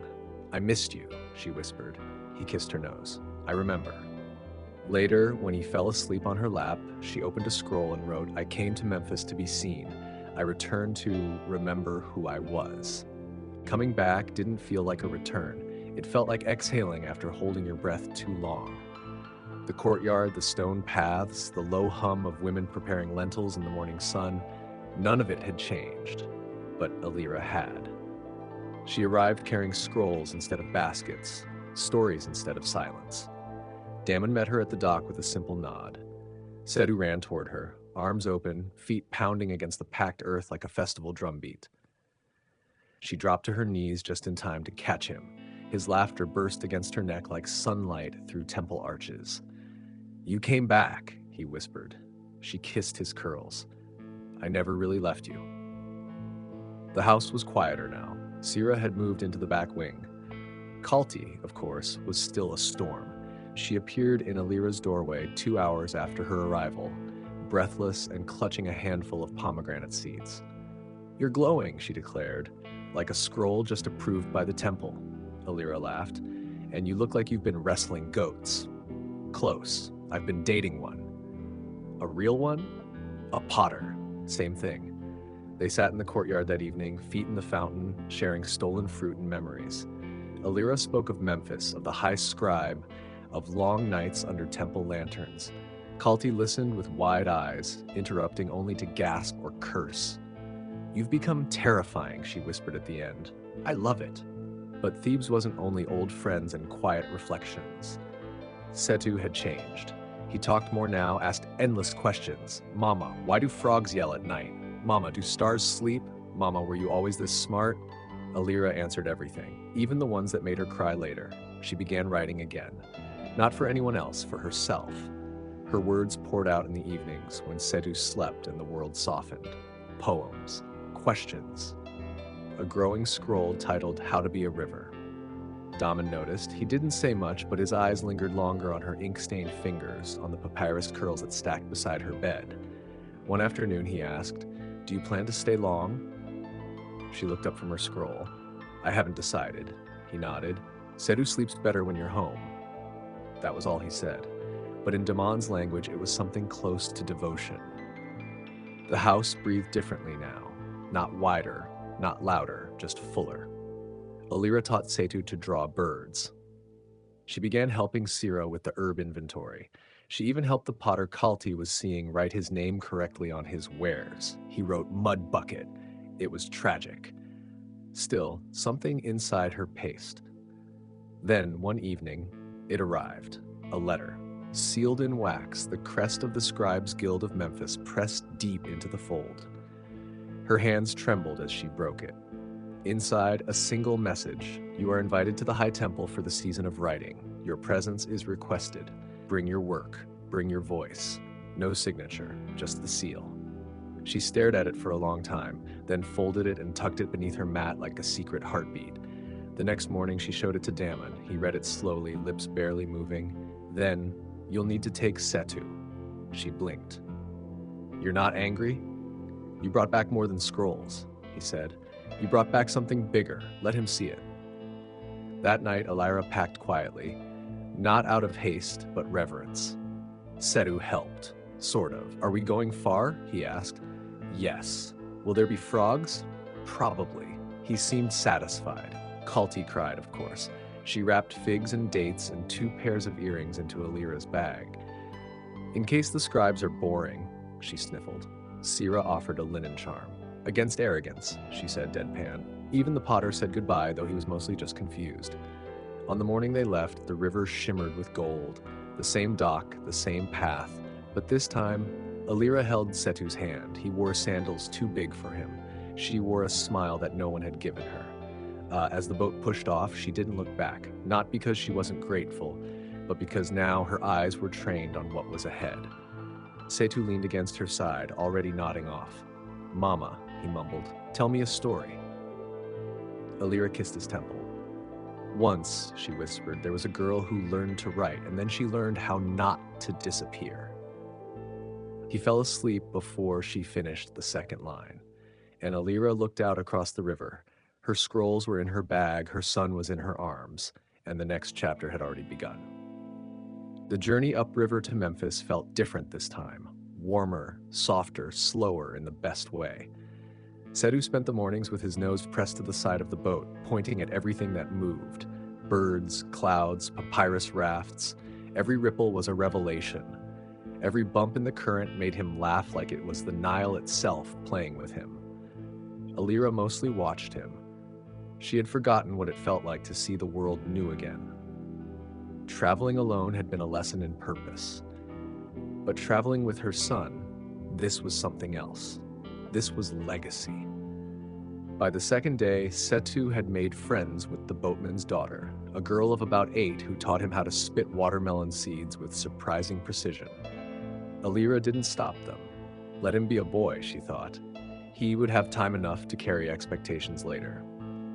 At night, when Setu fell asleep under a blanket that smelled faintly of river moss, Elira wrote by lantern light. She was working on a new piece, a scroll titled Instructions for My Son, though she hadn't told him that yet. Rule 1, learn to listen without needing to speak. Rule 2, write things down before memory forgets to protect you. Rule 3, kindness is a better inheritance than grain.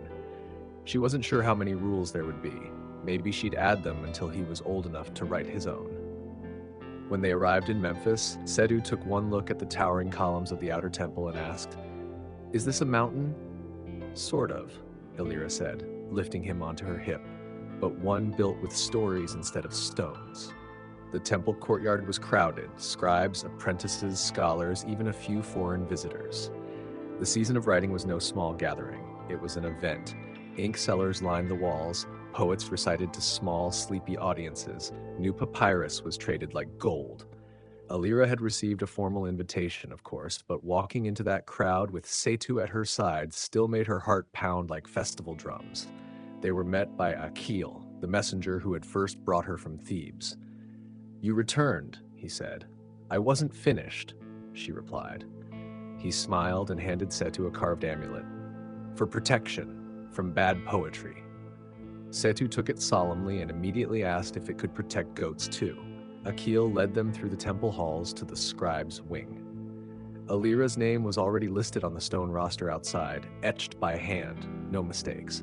She ran her fingers over the carving slowly. "You belong here," Akil said softly. She nodded. "But I also belong where I left." "That's the secret," he said, knowing both can be true.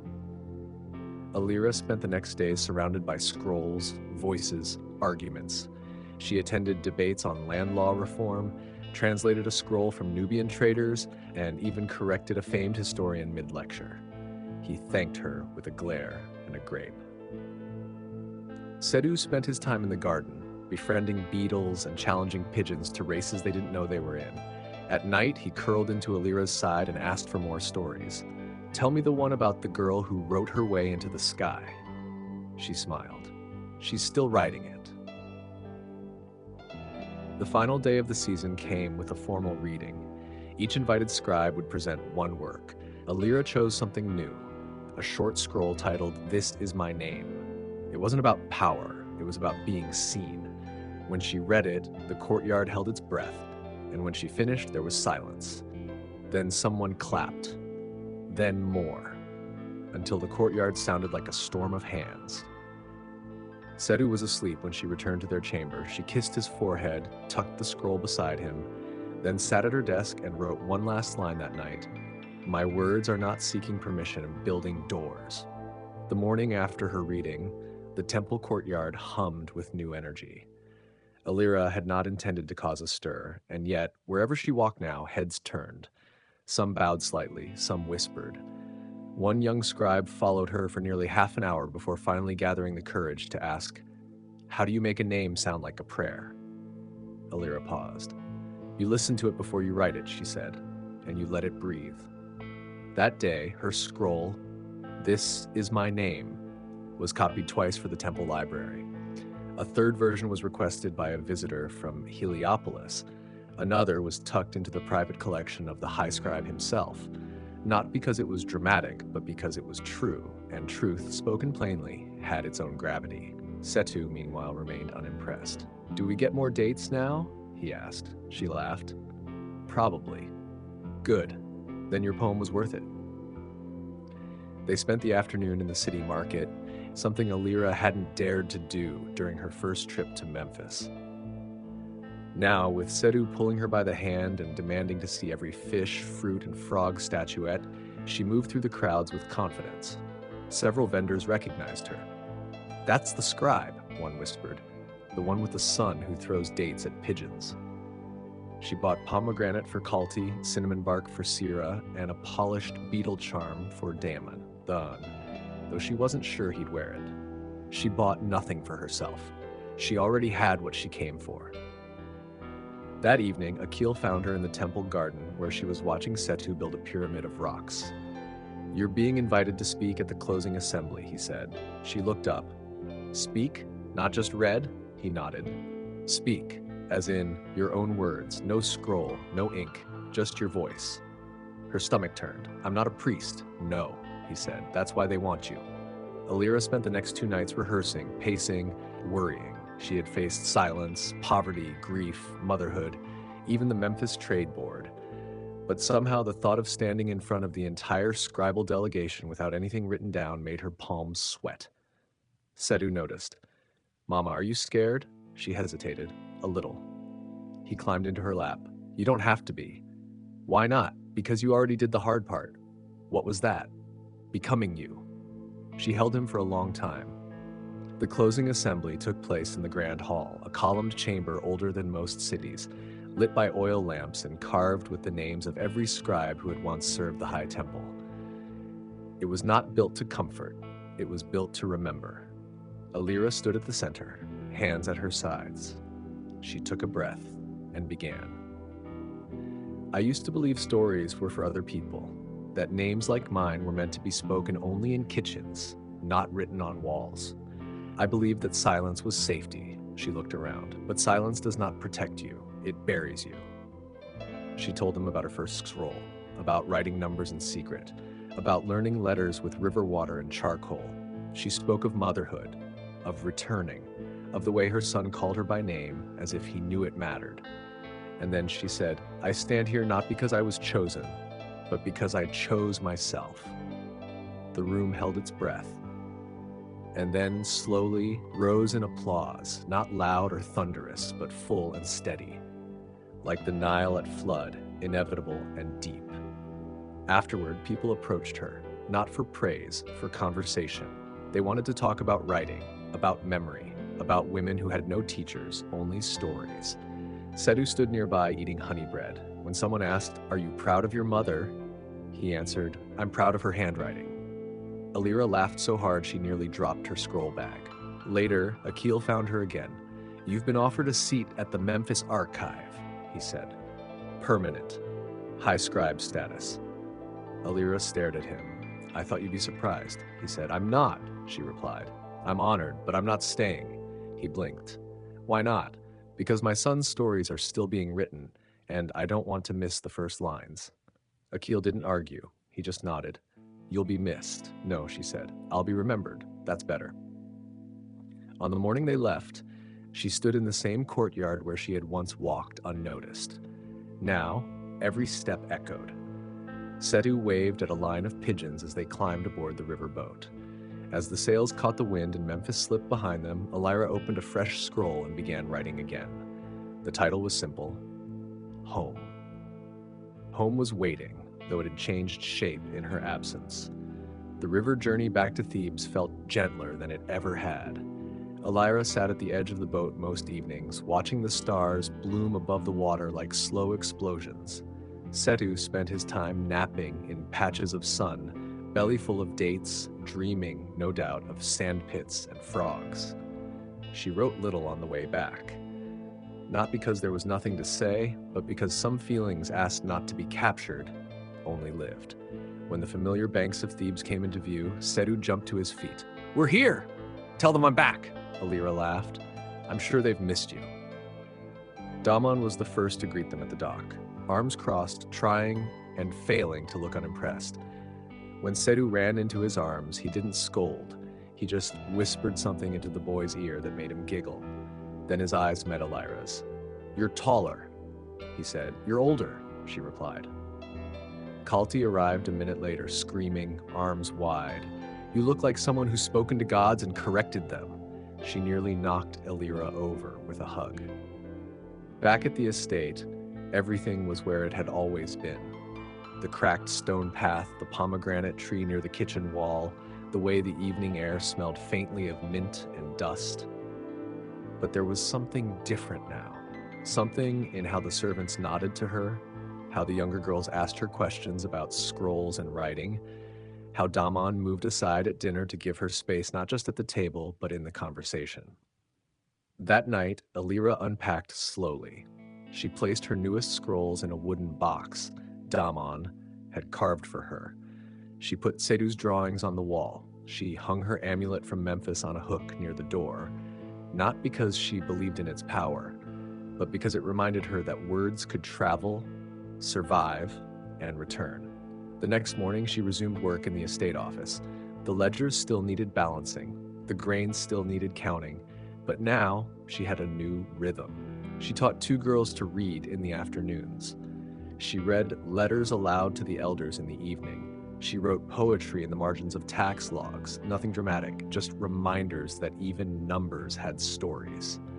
Setu spent his days as he always had, half child, half storm. But now, when he asked her questions, he waited for her answers with more patience. Once he asked, "Why do you write so much?" She smiled. "Because it's the only way to keep time from stealing everything." He thought about that, then nodded. "I'm going to write about frogs." "Good," she said. "Frogs are harder to erase." As weeks passed, letters arrived from Memphis. Copies of her scrolls were being used to teach at 2 new scribe schools. One even quoted her in the temple bulletin. The line they chose, "I chose myself." She hung it above her desk. One afternoon, Nahara, now nearly grown, approached her with a bundle of papyrus. "I've been writing," she said, voice unsure. "Can you look?" Elira opened the bundle and smiled. Not because it was perfect, but because it was brave. "You didn't wait for permission," she said. Nahara's eyes filled with quiet pride. "You taught me that." One evening, as the sky turned pink with the dust of tomorrow, Elira took Setu's hand and led him to the pomegranate tree. She handed him a scroll. "What's this?" he asked. "It's a story." "About what?" "You." He blinked. "Me? And the woman who got to be your mother." He unrolled it clumsily, eyes wide. The first line read, "You were the beginning of my voice." He looked up at her, silent for a moment, then whispered, "Can I write one about you too?" Elira nodded. "That would be the greatest thing I've ever read." And as the sun dipped below the hills and the first stars blinked into existence, she knew, without ceremony, without scrolls, without applause, that she had made it, not to greatness, but to something better, to meaning. The mornings in Thebes came earlier now, not because the sun had changed, but because Elira had. She woke with the first light, not out of obligation, but anticipation. There was always something waiting, an unfinished scroll, a half-written line, or a lesson to share with a young girl who had just discovered the word scribe. Her days had become a rhythm she hadn't expected to love so deeply. Morning ledger work, midday tutoring, evening walks with Sedu, and late-night writing by lantern light. Life, as it turned out, didn't need to be loud to be meaningful. It just needed to be lived on purpose. The estate's small study had slowly transformed. What once was a dusty annex used to store old contracts now smelled of ink and papyrus. Shelves had been built, a table lengthened, a chair crafted to fit the curve of her back exactly. Her scrolls were kept in woven baskets, labeled in her neat, sloping script. People came, not just servants or neighbors, but women from nearby villages, mothers who had questions, girls who had secrets. A trader's daughter brought her a poem written on cloth. A midwife asked if Alira could help her record births in a cleaner way. Even the market baker's sister arrived one afternoon asking shyly if Alira could write a letter to a lover stationed far away. Alira never turned them away. She saw it clearly now. Her role wasn't just to write her name. It was to help others write theirs. One day, Sedu came running into the study, waving a reed stylus like a sword. "Mama, I finished my frog story." She took the scroll and read it aloud as he bounced excitedly by her side. It was short, mostly pictures. The frogs wore capes. One fell in a bucket and had to be rescued by a heroic goose. "It's beautiful," she said, "but the goose needs a name." Sedu thought for a second. "Alira." She blinked. "You named the goose after me?" "Because she's brave and she makes everyone safe." Alira held the scroll to her chest. Later that evening, she added a line to her private journal. "If I am to be remembered, let it be as the goose who saved the frog." Messages from Memphis still arrived, polite invitations, requests for consultation, even an offer to lead a training session for novice scribes. Alira answered each one kindly but declined. She had built her own school here, and more importantly, her own peace. Kalti continued her romance with the potter, though she never stopped auditioning new suitors in her dreams. "I like him," she confessed one night, over grilled fish and gossip. "But if a spice merchant with nice hands asks for me, I'll have to consider." Alira laughed. "You'll be unbearable in old age." "I plan to be." They toasted to that with date wine and stories of who they used to be. Even Damon had shifted. He no longer stood at the edge of rooms. He joined conversations, asked questions, brought Alira fresh ink when he passed the market. They didn't talk about the past, not much, but one evening he said quietly, "You make this house feel like it was always meant to grow." And she said, "So do you." It wasn't a love story, but it was a real one. Seasons turned. One morning, Alira woke to find him sitting at her desk, head bent, tongue between his lips, trying to copy a line from one of her poems. She didn't stop him. She just watched. That afternoon, they went for a walk beyond the estate to a hill that overlooked the river. Setu climbed a rock and shouted, "This is mine!" Alira stood beside him, hands shielding her eyes from the sun. "The view? The world," he said. "All of it." And she believed him. That night, when the stars returned like old friends, Alira sat alone at her desk. She took out a fresh scroll and wrote the final piece of what would become her greatest work, a collection of everything she had learned, seen, remembered, and hoped. The last line read, "This was not a journey to power, but to presence. I did not rise to be heard. I stood still to be seen. And that, in the end, was enough." She folded the scroll, sealed it, and placed it beside her son's drawing of a goose. Then she blew out the lamp and let the silence rest gently around her. The next morning arrived with the hush of early light and the gentle sounds of the estate waking up. Birds nested in the trees beyond the garden wall, and the low hum of someone sweeping the front steps whispered against the stone.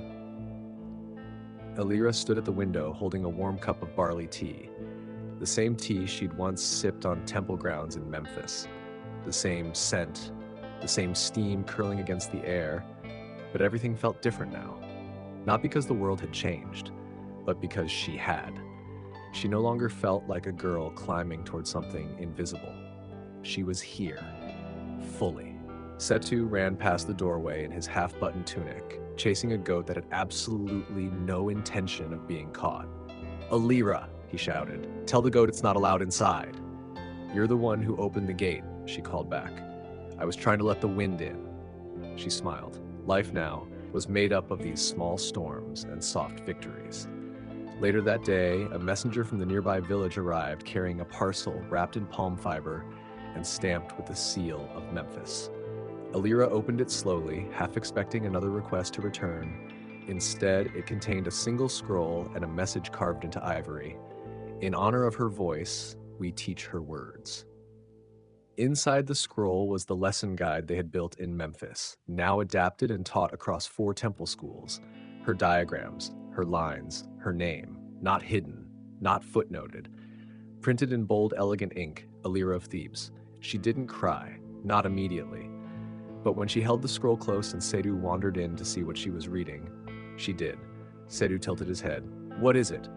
"It's my handwriting," she whispered. "In places I've never been." Sedu crawled into her lap. "That's because your words walk by themselves now." She kissed his forehead. "So will yours." That evening, under the soft firelight of the courtyard, Kalti joined her with a bottle of sour fig wine and the news that she might be engaged. "Might," she said. "He hasn't proposed yet, but I caught him practicing near the pomegranate tree." Alira laughed. "That's where all good proposals should begin." Damon arrived a few moments later, holding a small box. "For you," he said, placing it in front of her. Inside, a stylus carved from dark wood and inlaid with gold. Not extravagant, just enough. "I noticed yours was fraying," he said. Alira ran her fingers over the tool. "Thank you," she whispered. "I'll use it well." "You always have." As the moon climbed higher and the air turned cooler, Alira returned to her desk. She opened a fresh scroll, this one for Setu. The title read, "For the Child Who Watched Me Become." She began, "I wanted you to know that becoming is not a single moment. It is not when you are crowned or recognized or even remembered. It is when you speak in your own voice with no fear of silence." She didn't stop writing until the candle burned low. When she finished, she sat back, looked at the scroll, and knew it was complete. Not just the scroll, the story, her story. The girl who hid her words now helped others find theirs. The scribe who whispered truth into margins now saw it etched in stone. The mother who once feared she'd been erased had written herself, clearly, unapologetically, into history. The next day, Alira stood beneath the pomegranate tree with Setu at her side. She looked toward the sky, where the wind carried the sound of distant birds, and said softly, almost to herself, "We made it." Setu had always known the world was made of stories. They whispered from the garden reeds, they echoed between temple walls, they hummed from the stylus in his mother's hand. But now, at 10 years old, he started to wonder, when would he begin writing his own? He still ran barefoot through the courtyard, still challenged frogs to duels they didn't agree to. But something had shifted. The world no longer felt infinite. It felt possible, reachable, measurable. Measurable by scroll and step. Alira noticed. She handed him his first real reed stylus, not a toy, not a scrap, but a smooth, carefully cut one, just like hers. "This is not for play," she said. Setu grinned, "but it will be fun." He took it to the edge of the estate, where the river lapped softly and began writing. Not words at first, shapes, fragments, a map of feelings he couldn't yet name. Sometimes they looked like boats, sometimes like birds, sometimes like the face of a girl he hadn't met. One evening, as the sunset painted the water red, he asked Alira, "What was your first story?" She thought for a moment. "A woman making a list." "Of what?" "Everything she'd lost." Setu frowned. "That sounds sad." "It was," she said, but then she wrote what she had left, and the list was longer. He didn't say anything right away. Then he whispered, "I want to write something no one forgets." "You will," she said. "Just don't rush it." Still, he tried. In the months that followed, he wrote every day, on bark, on cloth, in dust with sticks. He wrote about beetles with dreams and fish who built ladders. He wrote about a boy who couldn't swim but dove into the Nile anyway. He didn't tell anyone, but in that story, the boy always floated. Eventually, Dawn gave him a task: record the estate's inventory. Not exciting, but real. Setu groaned. I don't want to count jars. You want to write forever? Daman asked. Yes. Then start with something that matters now. So he did. At first, his handwriting wobbled. He used too much ink. He miscounted the barley. But by the third week, the scrolls were neat, precise, his. One afternoon, Alira reviewed his latest inventory. You did this alone? He nodded. She smiled. That's the first time your words became law. He beamed. Word spread, faster than he expected. Soon, other estates sent requests. Could Setu help them organize their ledgers? Could he train someone? Could he explain what quiet inventory the South meant? He was 10. He said yes to everything, not because he was arrogant, but because he wanted to see if he could. He traveled with Daman to 2 nearby villages. In one, he translated a shepherd's daily notes into formal script. In another, he taught an older boy how to draw straight columns. He was paid in figs, bread, and once, a live chicken. I'm going to be famous, he told Alira. She tousled his hair. You already are, in poultry circles. The chicken lived in their courtyard for 2 months. Setu named her Papyrus. Then, something new happened. A messenger from the temple arrived, not for Alira, for him, a formal invitation, to attend a 1-week scribal apprenticeship under the guidance of Horam, High Scribe Emeritus of Memphis. He read it 3 times, then sat down. Alira said nothing at first. She let the silence speak. Finally, he whispered, They remembered me? They watched you grow, she said. Now they want to see what comes next. He left 2 weeks later, not alone. Kalti insisted on escorting him halfway. I'll fight off any boring mentors. At the docks, Alira handed him a sealed scroll. For when you miss home, she said. Setu tucked it into his satchel. He didn't cry, but she did. Only after the boat had turned, when his face was just a shape against the sky. In Memphis, the temple felt smaller than he remembered, but his curiosity had grown larger. He met other scribes, older, sharper, loud. Some welcomed him. Others watched him like a riddle they couldn't yet solve. He didn't try to impress them. He just wrote. He wrote a list of everything he missed. The smell of Kalti's bread. The sound of Alira's stylus at night. Papyrus the chicken yelling at the moon. Then, at the bottom, the way I feel when my name is trusted. The final day of the apprenticeship, Horam himself asked to meet him. You're Alira's son, he said. Yes, but I want to be more than that.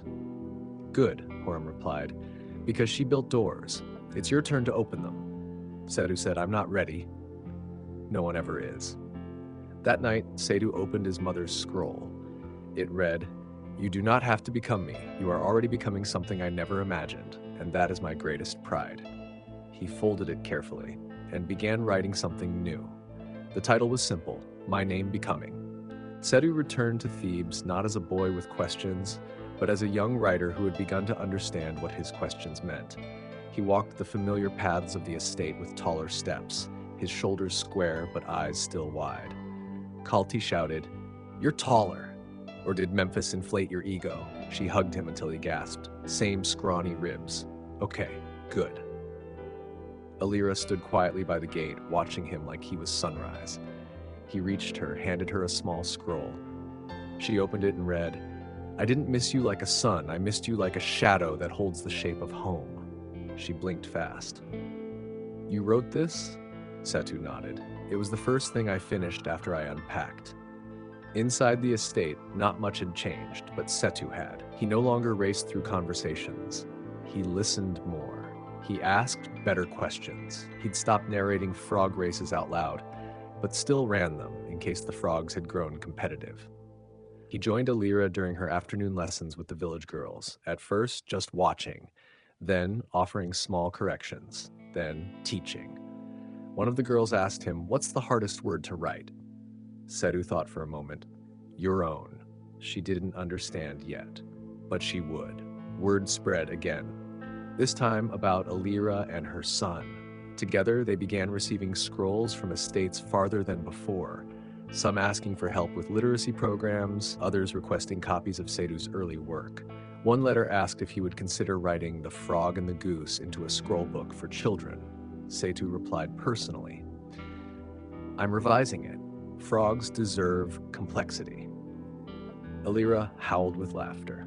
By the time Sedu turned 12, his name had appeared on the bottom of a temple bulletin, credited for a parable about honesty. The piece had been adapted from a story he told to a runaway goat. The goat did not appreciate the moral, but the priests had.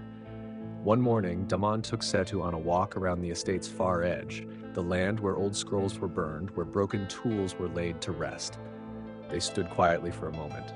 Then Daman said, "You've grown into your mother's hands." Setu tilted his head. "But I want to write with mine." Daman smiled. "That's how legacy works. You honor what made you, then you shape something new." Setu nodded. That night, he wrote a scroll titled Inheritance, though it had nothing to do with land or coin. The first line read, "My mother gave me nothing but a name I could live inside." He didn't show it to anyone. Some words were meant to stay close for a while. Later that season, an envoy arrived from Heliopolis, a scholar named Nafir who'd read Setu's temple parable and asked to meet the young scribe. He was tall, stern, and carried a voice like pressed linen, crisp, careful, never wrinkled. Setu greeted him in the courtyard, bowing respectfully. "I read your words," Nafir said. "They're too thoughtful for someone your age." Setu shrugged. "That's my mother's fault." "I'd like to invite you to study in Heliopolis," the man said. "For a season. We'll cover your board, offer mentorship, access to scripts from across Egypt." Setu's eyes flicked toward Alira, who stood by the garden, quietly listening. "I'm honored," he said, voice steady. But I don't want to leave the people who helped me find my name just yet."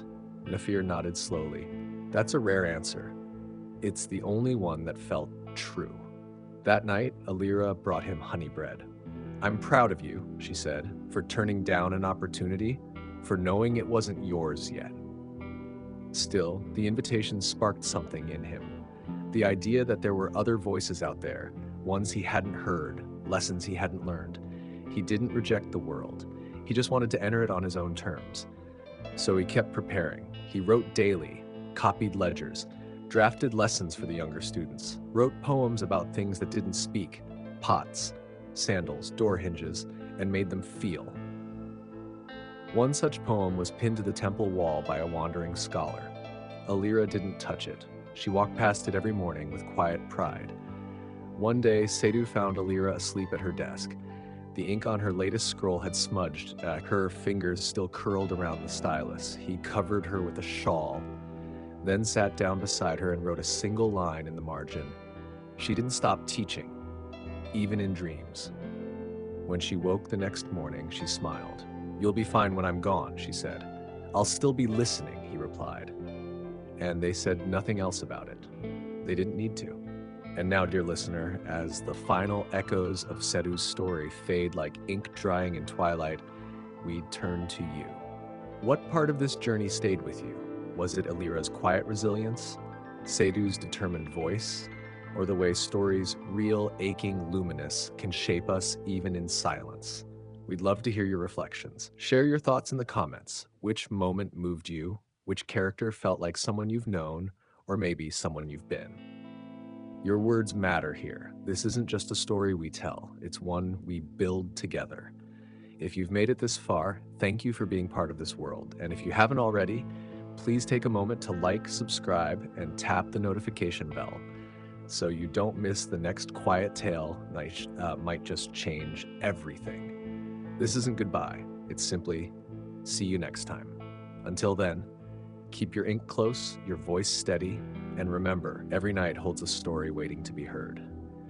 Good night, and we'll meet again in the next chapter.